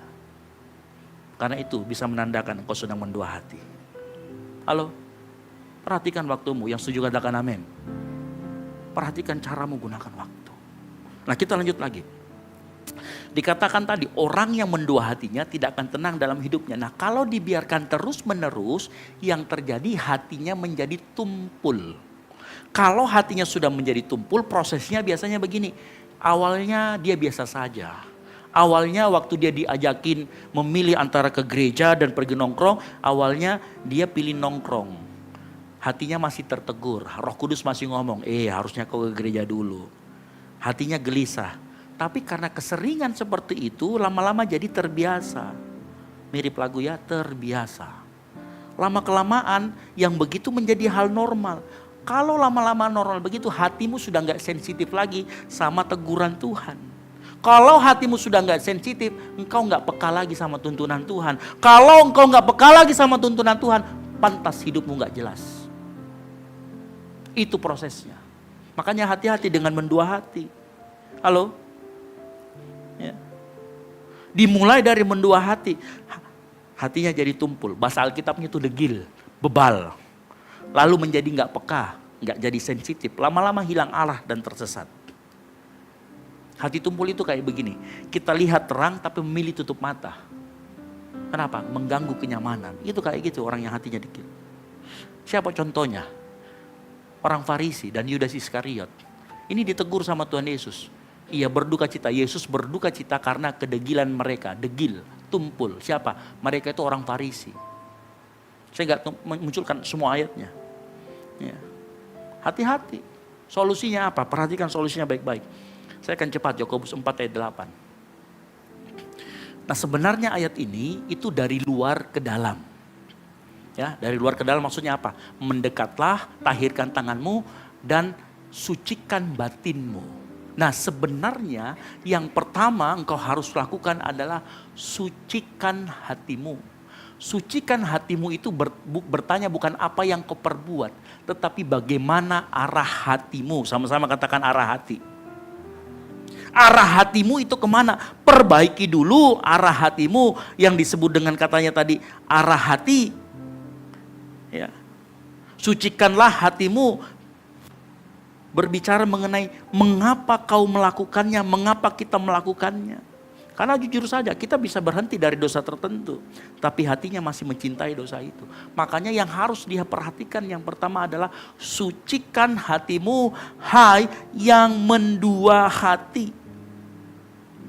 Sucikan hati di sini artinya menyederhanakan arah batinmu. Ya.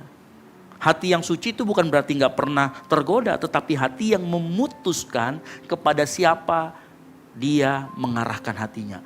Dan siapa yang menjadi terutama. Dan menyucikan hati tidak bisa dengan kekuatan sendiri. Itu respon terhadap anugerah Tuhan. Ya. Pada akhirnya Orang yang mendua hati itu bukan masalah aktivitas rohani, tetapi kurang kejelasan arah batin. Nah, saya rindu kita semua begini. Perhatikan arah hati kita. Tuhan mau setiap kita, ya, coba saya lihat dulu yang di sini ya. Kita menyucikan hati, arah hati kita benarkan. Kalau arah hati kita berubah, maka yang terjadi itu di atasnya. Apa?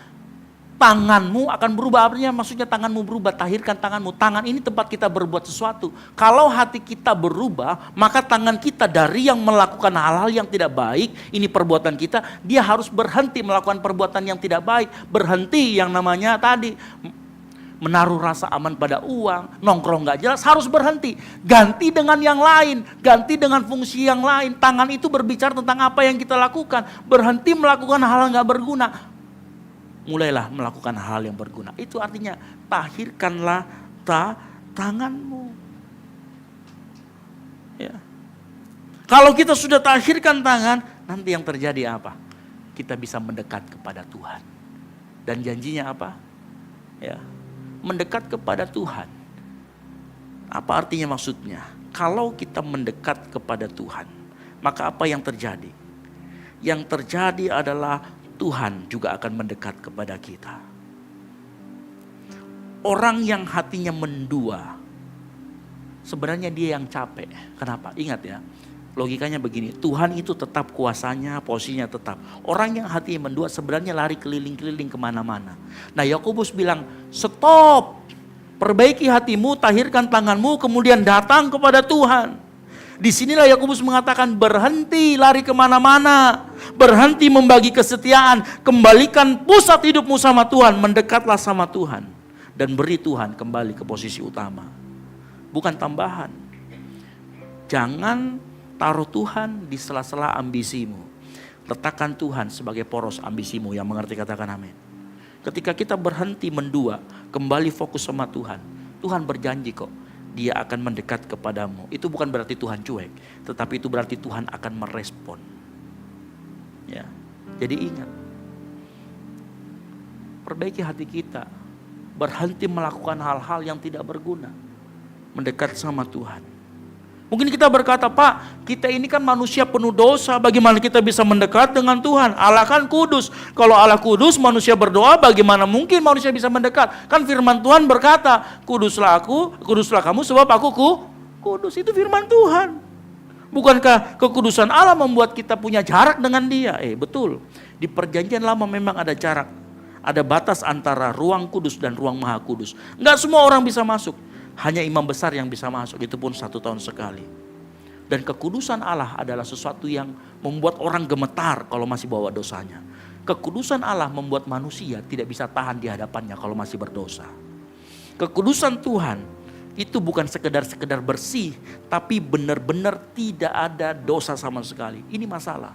Seperti ada gap yang luar biasa jauhnya. Manusia berdosa, Tuhan sangat kudus. Tapi Ibrani 10 ayat 9 berkata apa? Jadi saudara-saudara, oleh siapa? Darah Yesus kita sekarang penuh keberanian dapat masuk ke dalam tempat kudus. Karena Ia telah membuka jalan yang baru dan hidup bagi kita melalui tabir, yaitu dirinya sendiri. Ini kunci. Kita mendekat bukan karena kita cukup bersih atau dosa gak ada dalam hidup kita. Kita mendekat karena Yesus yang sudah bikin jalan. Yang mengerti katakan amin. Yesus berkata, akulah jalan dan kebenaran dan hidup. Artinya apa? Akses jalannya sudah dibuka melalui Yesus Kristus. Dan mendekat berarti kembali kepada anugerah, bukan memamerkan kesalahan. Efesus 2 ayat 13 berkata, tetapi sekarang di dalam Kristus Yesus, kamu yang dahulu jauh sudah menjadi apa? Dekat. Ini bahasa relasi. Oleh apa? Oleh darah Kristus. Maka sekarang pertanyaannya bukan bolehkah kita mendekat? No. Pertanyaannya sekarang, apakah kamu mau mendekat melalui jalan yang sudah Tuhan siapkan, yaitu Yesus Kristus? Itu pertanyaannya. Kalau itu pertanyaannya, tidak ada alasan lagi sekarang kau mendua hati. Engkau harus berbalik kepada Tuhan lewat jalan yang sudah Tuhan berikan melalui Yesus Kristus. Yang setuju katakan amin. Solusinya Yakobus 4 ayat 8. Saya rindu kita semua di tempat ini belajar. Lihat cermin hati kita seperti apa. Hari ini kita belajar satu hal yang sangat penting, pemain musik, WL Singers maju ke depan. Masalahnya bukan Tuhannya yang sudah berubah. Bukan tangannya yang kurang panjang, tangannya tetap panjang. Bukan telinganya yang kurang tajam mendengar, telinganya mampu mendengar. Bukan kuasanya yang berkurang, kuasanya tetap utuh. Bukan kasihnya yang berkurang, kasihnya tetap sama dari dulu sekarang sampai selamanya. Yang berubah adalah hati kita yang mendua. Dan tahu, inilah penyebab kita tidak bisa mengalami revival. Revival tidak dimulai dari suara musik yang lebih keras, tidak dimulai dari doa yang lebih panjang, tidak dimulai dari program. Revival dimulai saat hatimu yang mendua menjadi satu arah kepada Tuhan, menjadi memprioritaskan Tuhan dalam hidupmu. Ketika uang tidak menjadi lagi sumber aman yang utama, ketika waktumu tidak kamu habiskan untuk kenyamanan pribadi, ketika dosa lagi kamu tidak kompromi terhadapnya, kamu bereskan. Disitulah revival akan terjadi. Janji Tuhan nyata, Yakobus 4 ayat 8. Dikatakan apa? Yakobus 4 ayat 8. Mendekatlah kepada Allah dan Dia akan mendekat kepadamu. Itu bukan sekedar janji-janji omong kosong. Itu sebuah fakta yang akan terjadi. Hari ini pertanyaannya bukan apakah saya dapat datang. Pertanyaannya adalah apakah engkau mau berhenti menjauh dari Tuhan? Apakah hatimu mau kamu arahkan satu-satunya kepada Tuhan? Kalau hari-hari ini engkau punya kompromi, engkau lihat, oh hatiku kompromi, hatiku gak jujur mengelola keuangan, hatiku bermasalah, masalah waktu dan keuangan. Maukah engkau jujur? Kalau ada hati yang terbagi, satukan kembali. Kalau ada tangan yang kotor, tahirkan kembali. Kalau ada hatimu yang mendua, minta Tuhan menyucikan kembali. Tahu kapal sampan yang punya 2 dayung? Kalau kita mendayung tangan kanan dan tangan kiri arahnya selalu berlawanan, kita akan tatiling di situ. Tahu tatiling? Putar-putar di situ. Tapi kalau kita arahkan ke arah yang sama hati kita, maka kita akan maju ke arah yang benar. Malam hari ini, coba kita renungkan hati kita. Bagaimana cara kita menggunakan waktu, bagaimana cara kita menggunakan uang kita. Mungkin di situ ada jawabannya. Mungkin selama ini hati kita betul-betul mendua. Dan malam hari ini Tuhan ajak kita semua untuk bertobat bersama-sama. Yang mau katakan amin. Tuhan mau ajak semua kita memulihkan hati kita. Kita bangkit berdiri. Pulihkan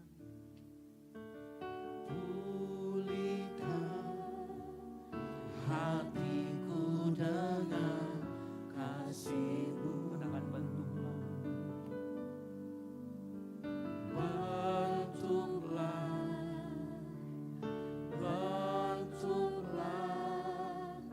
hatiku jadi seperti-Mu. Katakan kekudusan-Mu memenuhiku.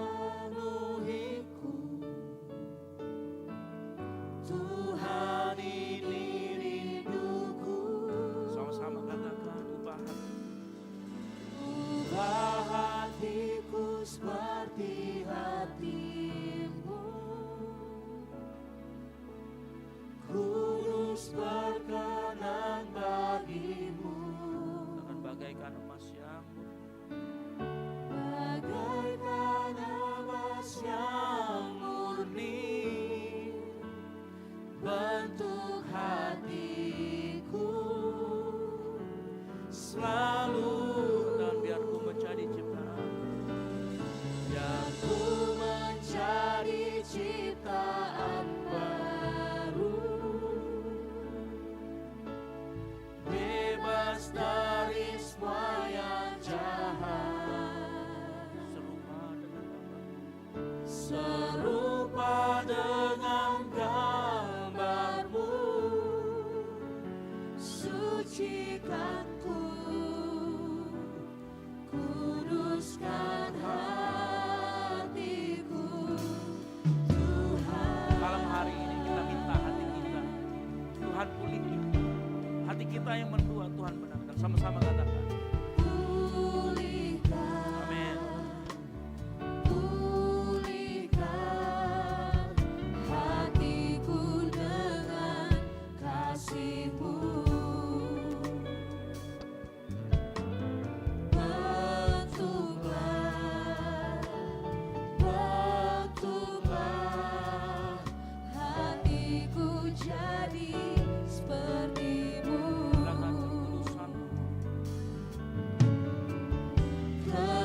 minta sama Tuhan malam hari. Bagaikan emas yang murni bentuk hatiku, selalu sama-sama katakan, biar ku menjadi ciptaan baru, biar ku menjadi ciptaan bebas dari semua yang jahat, serupa dengan gambarmu. Katakan, sucikanku, kuduskan hatiku Tuhan. Kuduskan hatiku Tuhan. Mari kau mulai lagi, sambil angkat kedua tanganmu, sama-sama katakan, ubah hati-hati Tuhan.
Bahwa Tuhan itu kudus.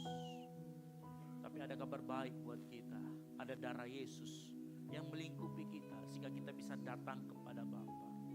Itu karena pengorbanan Yesus yang Tuhan Yesus lakukan 2000 tahun lalu di kayu salib, yang akan kita peringati bersama-sama malam hari ini melalui perjamuan kudus.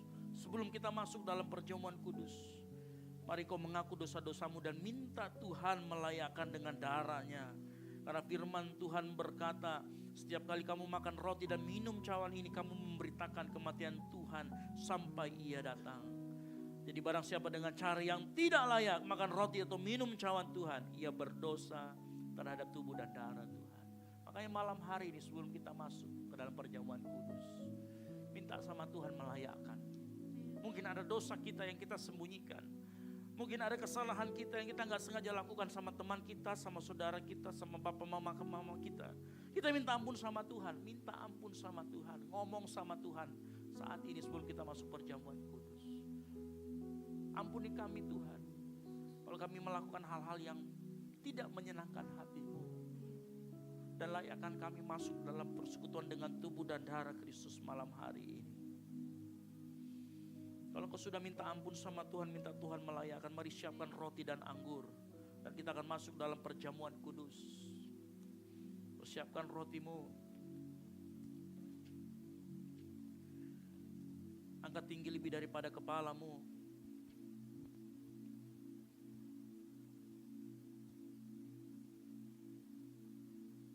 Dengarkan firman Tuhan. Sebab apa yang telah kuteruskan kepadamu telah aku terima dari Tuhan, yaitu bahwa Tuhan Yesus pada malam waktu Ia diserahkan, Ia mengambil roti dan sesudah itu Ia mengucap syukur atasnya. Ia memecah-mecahkannya dan berkata, inilah tubuhku yang diserahkan bagi kamu. Perbuatlah ini menjadi peringatan akan aku. Percayakah kita roti yang ada di tangan kita adalah tubuh Kristus yang diserahkan untuk pengampunan dosa kita? Mari kita makan bersama-sama di dalam nama Tuhan Yesus Kristus.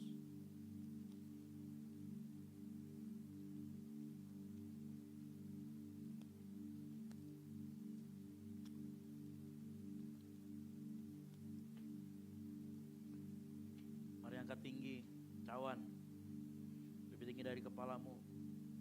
Dengarkan firman Tuhan. Demikian juga ia mengambil cawan sesudah makan lalu berkata, cawan ini adalah perjanjian baru yang dimaterikan oleh darahku. Perbuatlah ini setiap kali kamu meminumnya menjadi peringatan akan aku. Percayakah kita anggur yang ada di cawan ini, yang ada di tangan kita adalah darah Kristus yang dicurahkan pengampunan dosa-dosa kita. Mari kita minum bersama-sama di dalam nama Tuhan Yesus Kristus.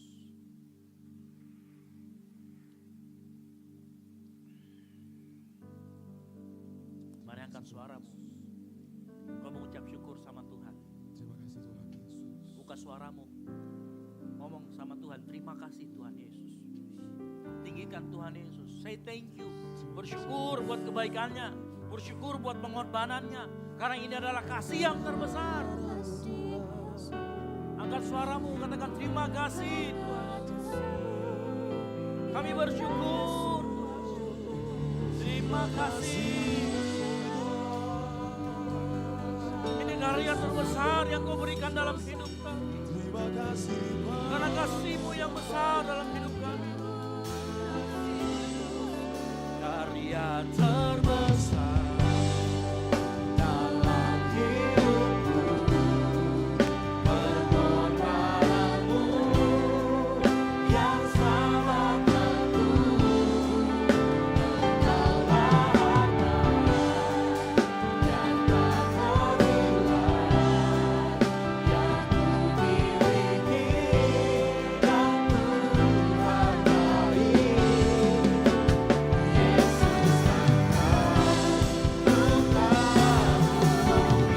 Mari sambil angkat suaramu, angkat tanganmu, pada engkau bersyukur sama-sama katakan.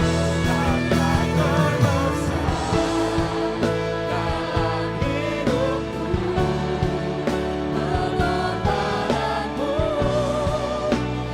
selamatkanku. Engkaulah harta yang tak ternilai yang ku miliki dan ku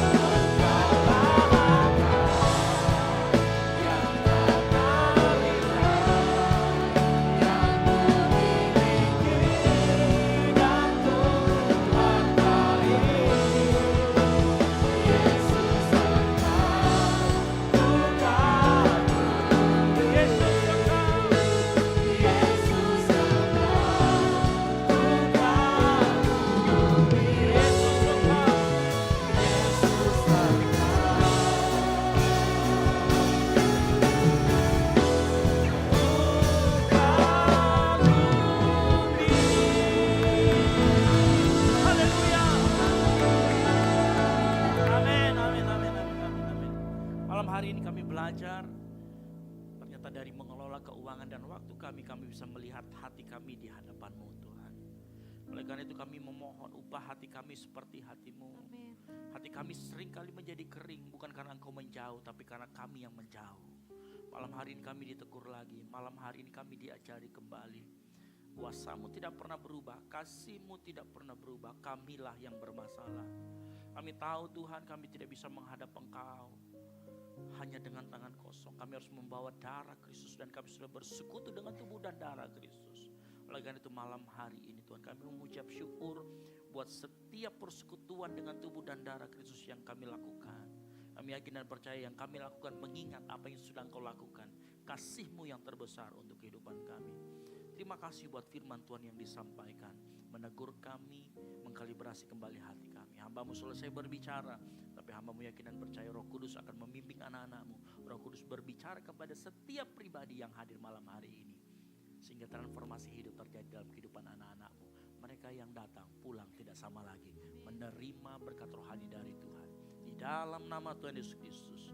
Yang diberkati sama-sama katakan amin. Sekali lagi kasih tepuk tangan kemuliaan bagi nama Tuhan. Silakan duduk kembali jemaat Tuhan. Yang diberkati oleh firman Tuhan pada malam hari ini boleh lambaikan tanganmu. Haleluya. Jemaat Tuhan, tiba saatnya kita akan memberikan korban syukur persembahan kita. Di hadapan Bapak Ibu Jemaat sekalian sudah ada 2 amplop. Amplop yang pertama akan digunakan untuk operasional pastori dan amplop yang kedua akan digunakan untuk kas gereja. Sebentar sembari kita memberikan korban syukur persembahan kita, ada teman-teman Asar yang akan mengarahkan kita semua. Mari kita mengikuti arahan dari teman-teman Asar. Dan sebentar alur persembahan kita akan mulai dari sebelah kiri, tengah dan kanan saya. Mari jemaat Tuhan kita mempersiapkan persembahan kita. Kita tundukkan kepala, kita berdoa. Bersyukur Tuhan untuk kebenaran firman Tuhan yang boleh ditabur di tengah-tengah kami. Kau berkati setiap kami Tuhan, biarlah kami boleh menjadi pelaku firman-Mu. Dan tiba saatnya Tuhan, kami akan memberikan korban syukur persembahan kami. Kau berkati Bapa, biarlah berguna bagi pelebaran firman-Mu. Inilah doa kami, di dalam nama Tuhan Yesus, kami siap memberi persembahan dengan penuh sukacita. Haleluya, amin. Silakan memberi. Tuhan Yesus memberkati kita semua.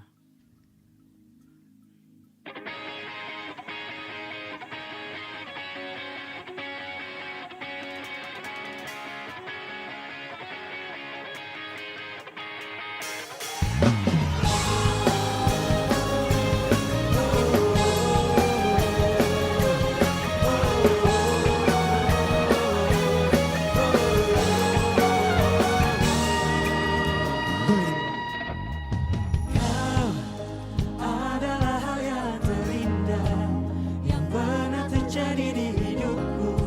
Kau buatku selalu baru. Ku ingin selalu di dekatmu, tak bisa hidup tanpa cintamu. Bagiku kau duniaku. Di dalammu ku temukan kekuatan, kedamaian, ku tenang lewati badai, sebab kau besertaku. Aku akan selalu jadikan hidupku satu persembahan untuk puji namamu.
mendengarkan pembacaan, kita akan mendengarkan pengumuman sepekan. Kepada yang bertugas dipersilakan. Shalom jemaat yang dikasihi Tuhan, berikut beberapa informasi kegiatan GBI Oikumene selama 1 minggu ke depan. Doa pelayan dan puasa akan diadakan pada hari Sabtu pukul 6 sore bertempat di gereja.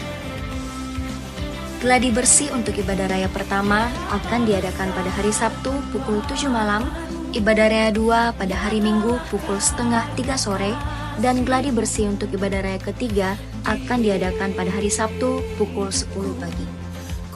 Ibadah raya Minggu diadakan sebanyak 3 kali, yaitu pukul 9 pagi, pukul setengah 5 sore, dan pukul 7 malam.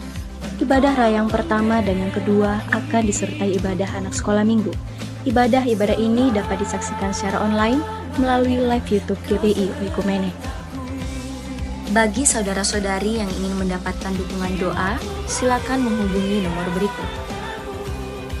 Pondok Daud akan diadakan setiap hari Selasa dan Jumat pukul 3 sore bertempat di ruang sekolah minggu. Bagi jemaat Tuhan yang berkerinduan untuk didoakan, silakan mengisi form pokok doa yang telah disiapkan.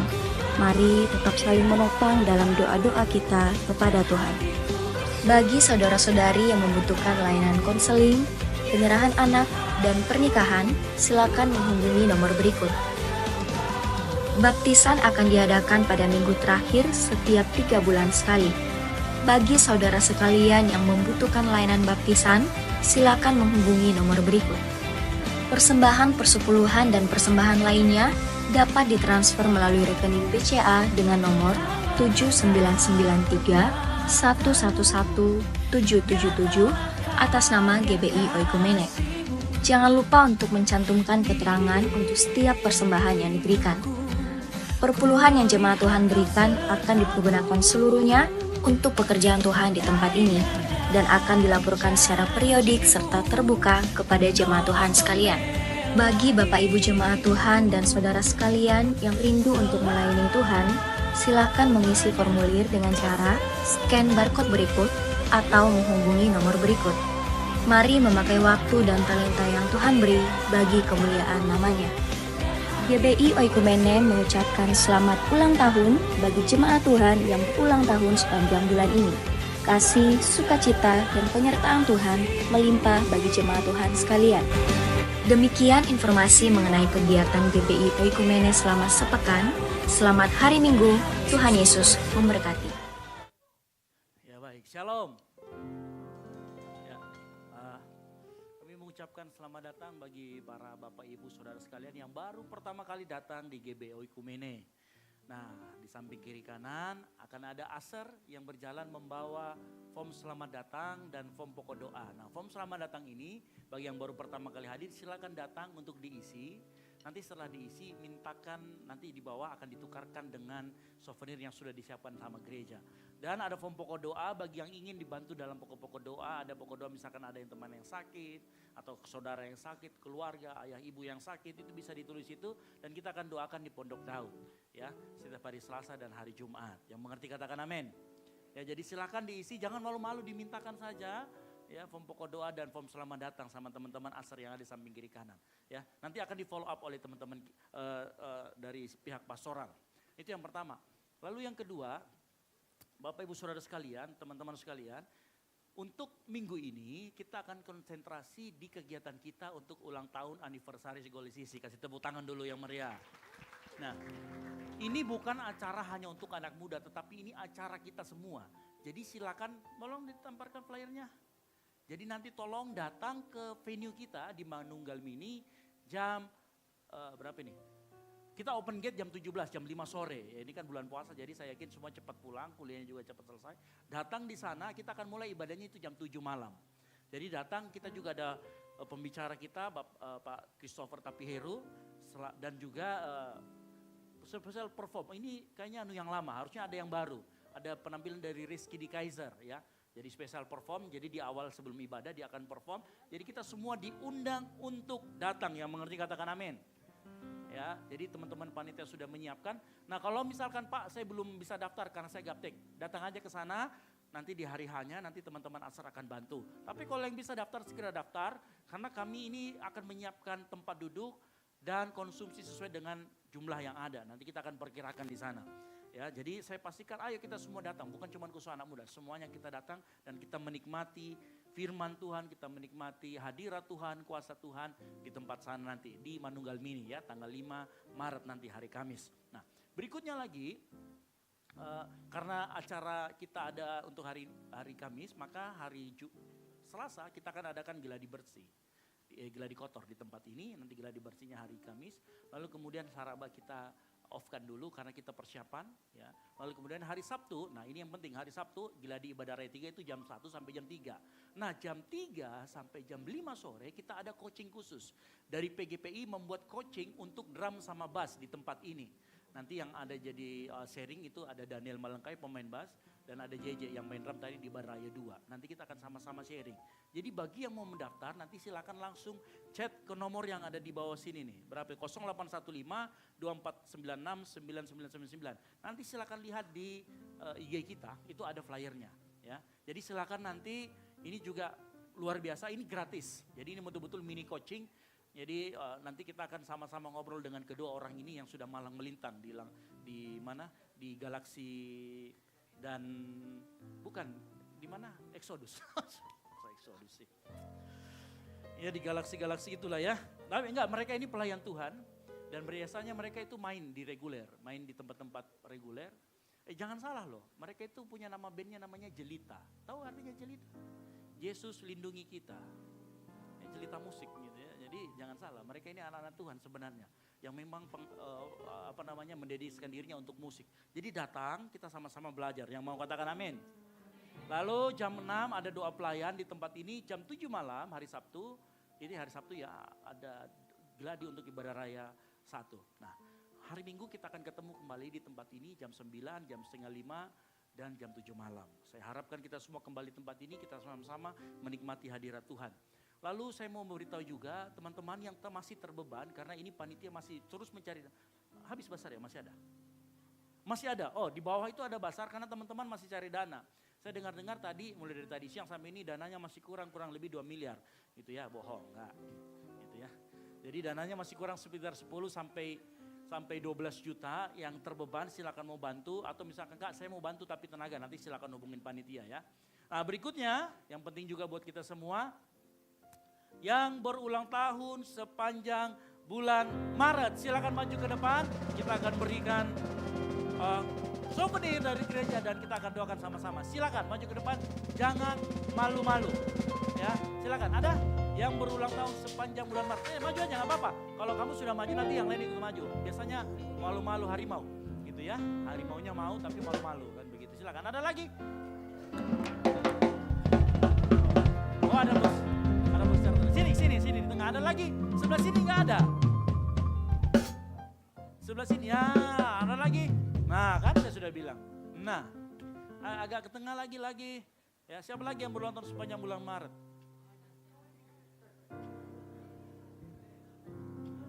Ada lagi? Silakan. Oh ini juga. Agak geser ke sebelah kiri. Ya lagi. Ya geser sebelah kiri. Ada lagi yang berulang tahun sepanjang bulan Maret ini? Silakan. Halo. Oke, kalau sudah tidak ada kita angkat tangan kita arahkan kepada rekan-rekan kita yang berulang tahun di bulan Maret ini. Bapak di surga, kami mau mengucap syukur buat rekan-rekan saudara kami yang berulang tahun di usianya di bulan Maret ini. Kami serahkan ke dalam tangan-Mu Tuhan, dalam masa depannya, dalam karirnya, dalam pekerjaannya. Tuhan tolong sertai apapun yang dikerjakan oleh tangannya. Tuhan buat menjadi berhasil. Kami berikan biar kesehatan melimpah, kesehatan selalu menyertai kemanapun dia pergi. Jadikan dia kepala bukan menjadi ekor, jadikan dia kesayangan dimanapun dia berada. Sehingga pada saat melihat dia maka kasih karunia Allah turun dalam hidupnya. Kami serahkan Tuhan orang tuanya, keluarga besarnya ke dalam tangan-Mu Tuhan. Dalam apapun yang mereka lakukan untuk memberkati anak-anak-Mu di tempat ini. Kami urapi dan kami berkati Tuhan. Dan biarlah malam hari ini di usia yang baru di bulan Maret ini, anugerah Tuhan akan melimpah dalam kehidupanmu.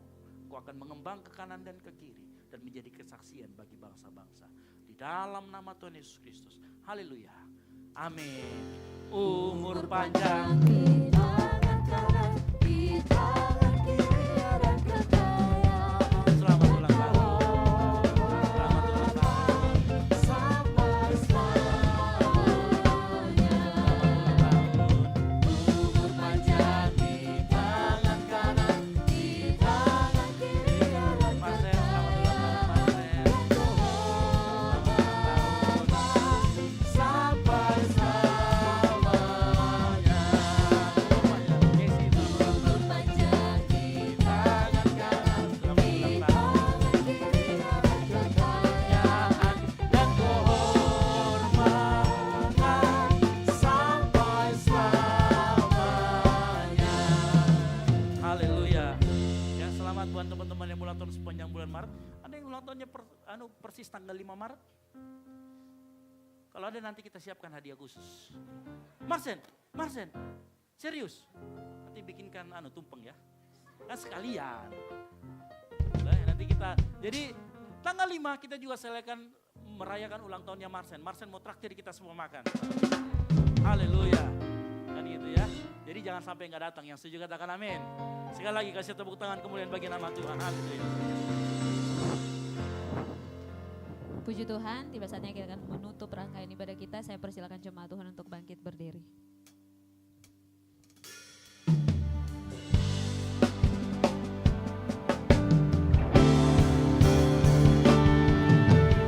Nyanyi dan bersoraklah bagi Dia, pujian hormat kuasa bagi Raja. Gunung tunduk, laut bergelora, mendengar namamu.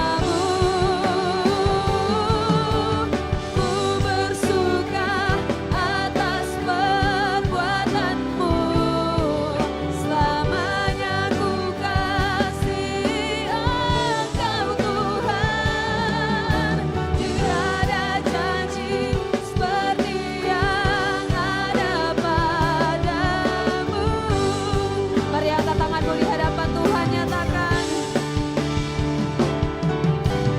Nyanyi dan bersoraklah, kami naikkan pujian syukur kami kepadamu Tuhan. Amin. Gunung tunduk, laut bergelora, mendengar namamu. Ku bersuka atas perbuatanmu, selamanya ku kasih Engkau Tuhan. Tiada janji seperti yang ada padamu, tiada janji seperti yang ada padamu, tiada janji seperti yang ada padamu.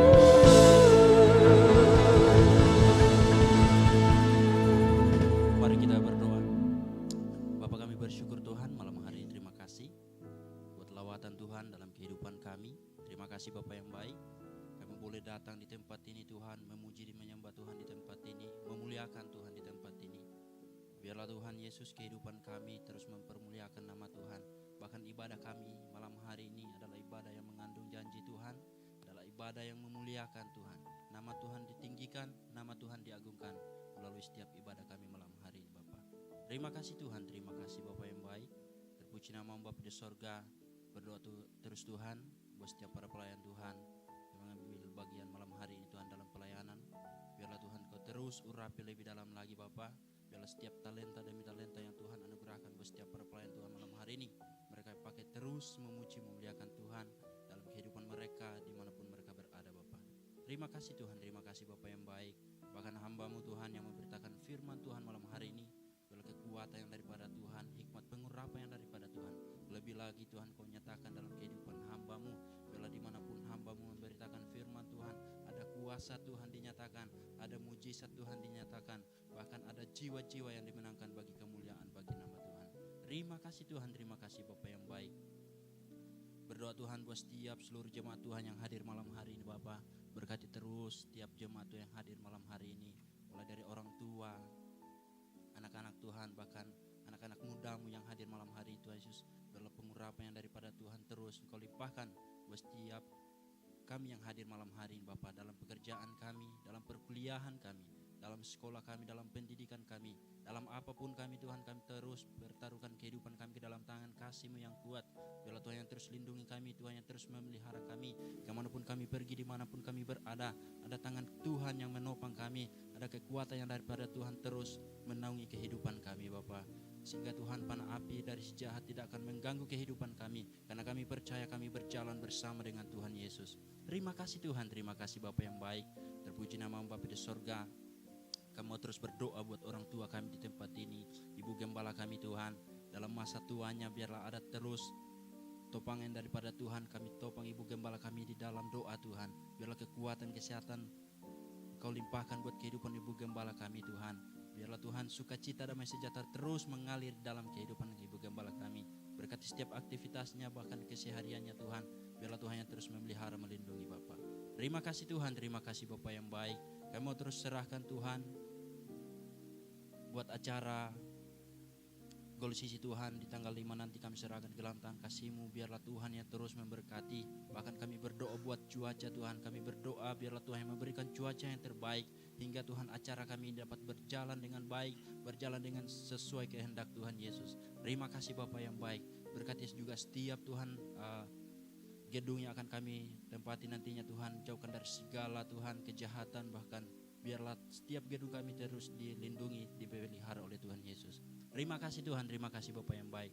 Kami percaya Tuhan Kau akan kirimkan jiwa-jiwa Tuhan untuk datang di acara kami nantinya Bapa. Terima kasih Tuhan, terima kasih Bapa yang baik. Terpuji nama Bapa di sorga.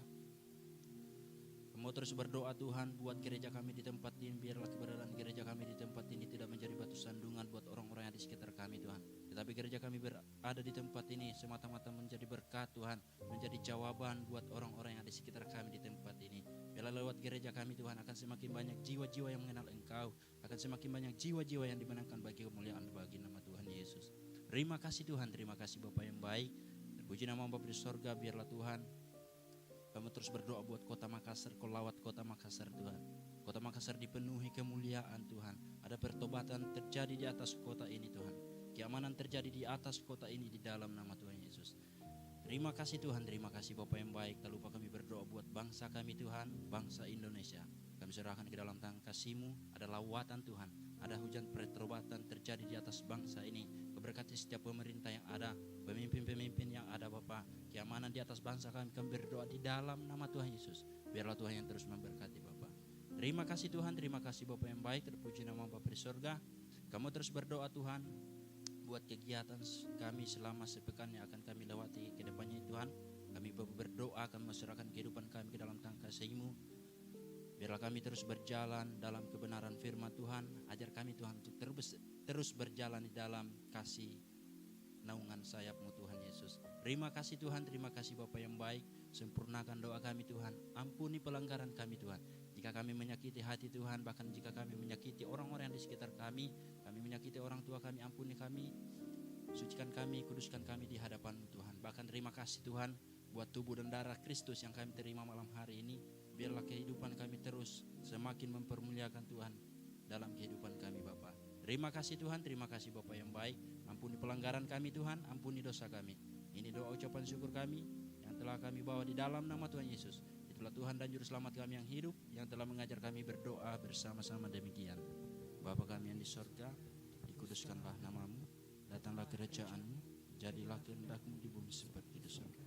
Berikanlah kami pada hari ini makanan kami yang secukupnya, dan ampunilah kami akan kesalahan kami, seperti kami juga mengampuni orang yang bersalah kepada kami. Dan janganlah membawa kami ke dalam percobaan, tetapi lepaskanlah kami daripada yang jahat. Karena Engkau yang punya kerajaan dan kuasa dan kemuliaan. Mari kita angkat kedua tangan kita, terima berkat dari Tuhan. Tuhan memberkati engkau dan melindungi engkau. Tuhan menyinari engkau dengan wajah-Nya dan memberi engkau kasih karunia. Tuhan menghadapkan wajahnya kepadamu dan memberi engkau damai sejahtera. Penyertaannya akan selalu sempurna dalam sekolahmu, dalam kuliahmu, dalam pekerjaanmu, dan dalam rumah tanggamu. Oleh karena itu malam hari ini pulanglah. Jadilah garam dan terang sehingga Injil diberitakan melalui hidupmu. Dan biar Allah anugerah dari Allah Bapa, keselamatan dalam Kristus Yesus, dan penyertaan yang manis oleh Roh Kudus menyertai kita semua. Mulai dari saat ini sampai dengan Maranatha, Tuhan Yesus datang kembali menjemput kita semua di awan-awan permai. Karena bagi Dialah segala kemuliaan sampai selama-lamanya. Yang diberkati Tuhan, sama-sama katakan amin. Selamat hari Minggu, dan Yesus memberkati, dan silakan bersatu dulu sejenak. Jangan lupa mampir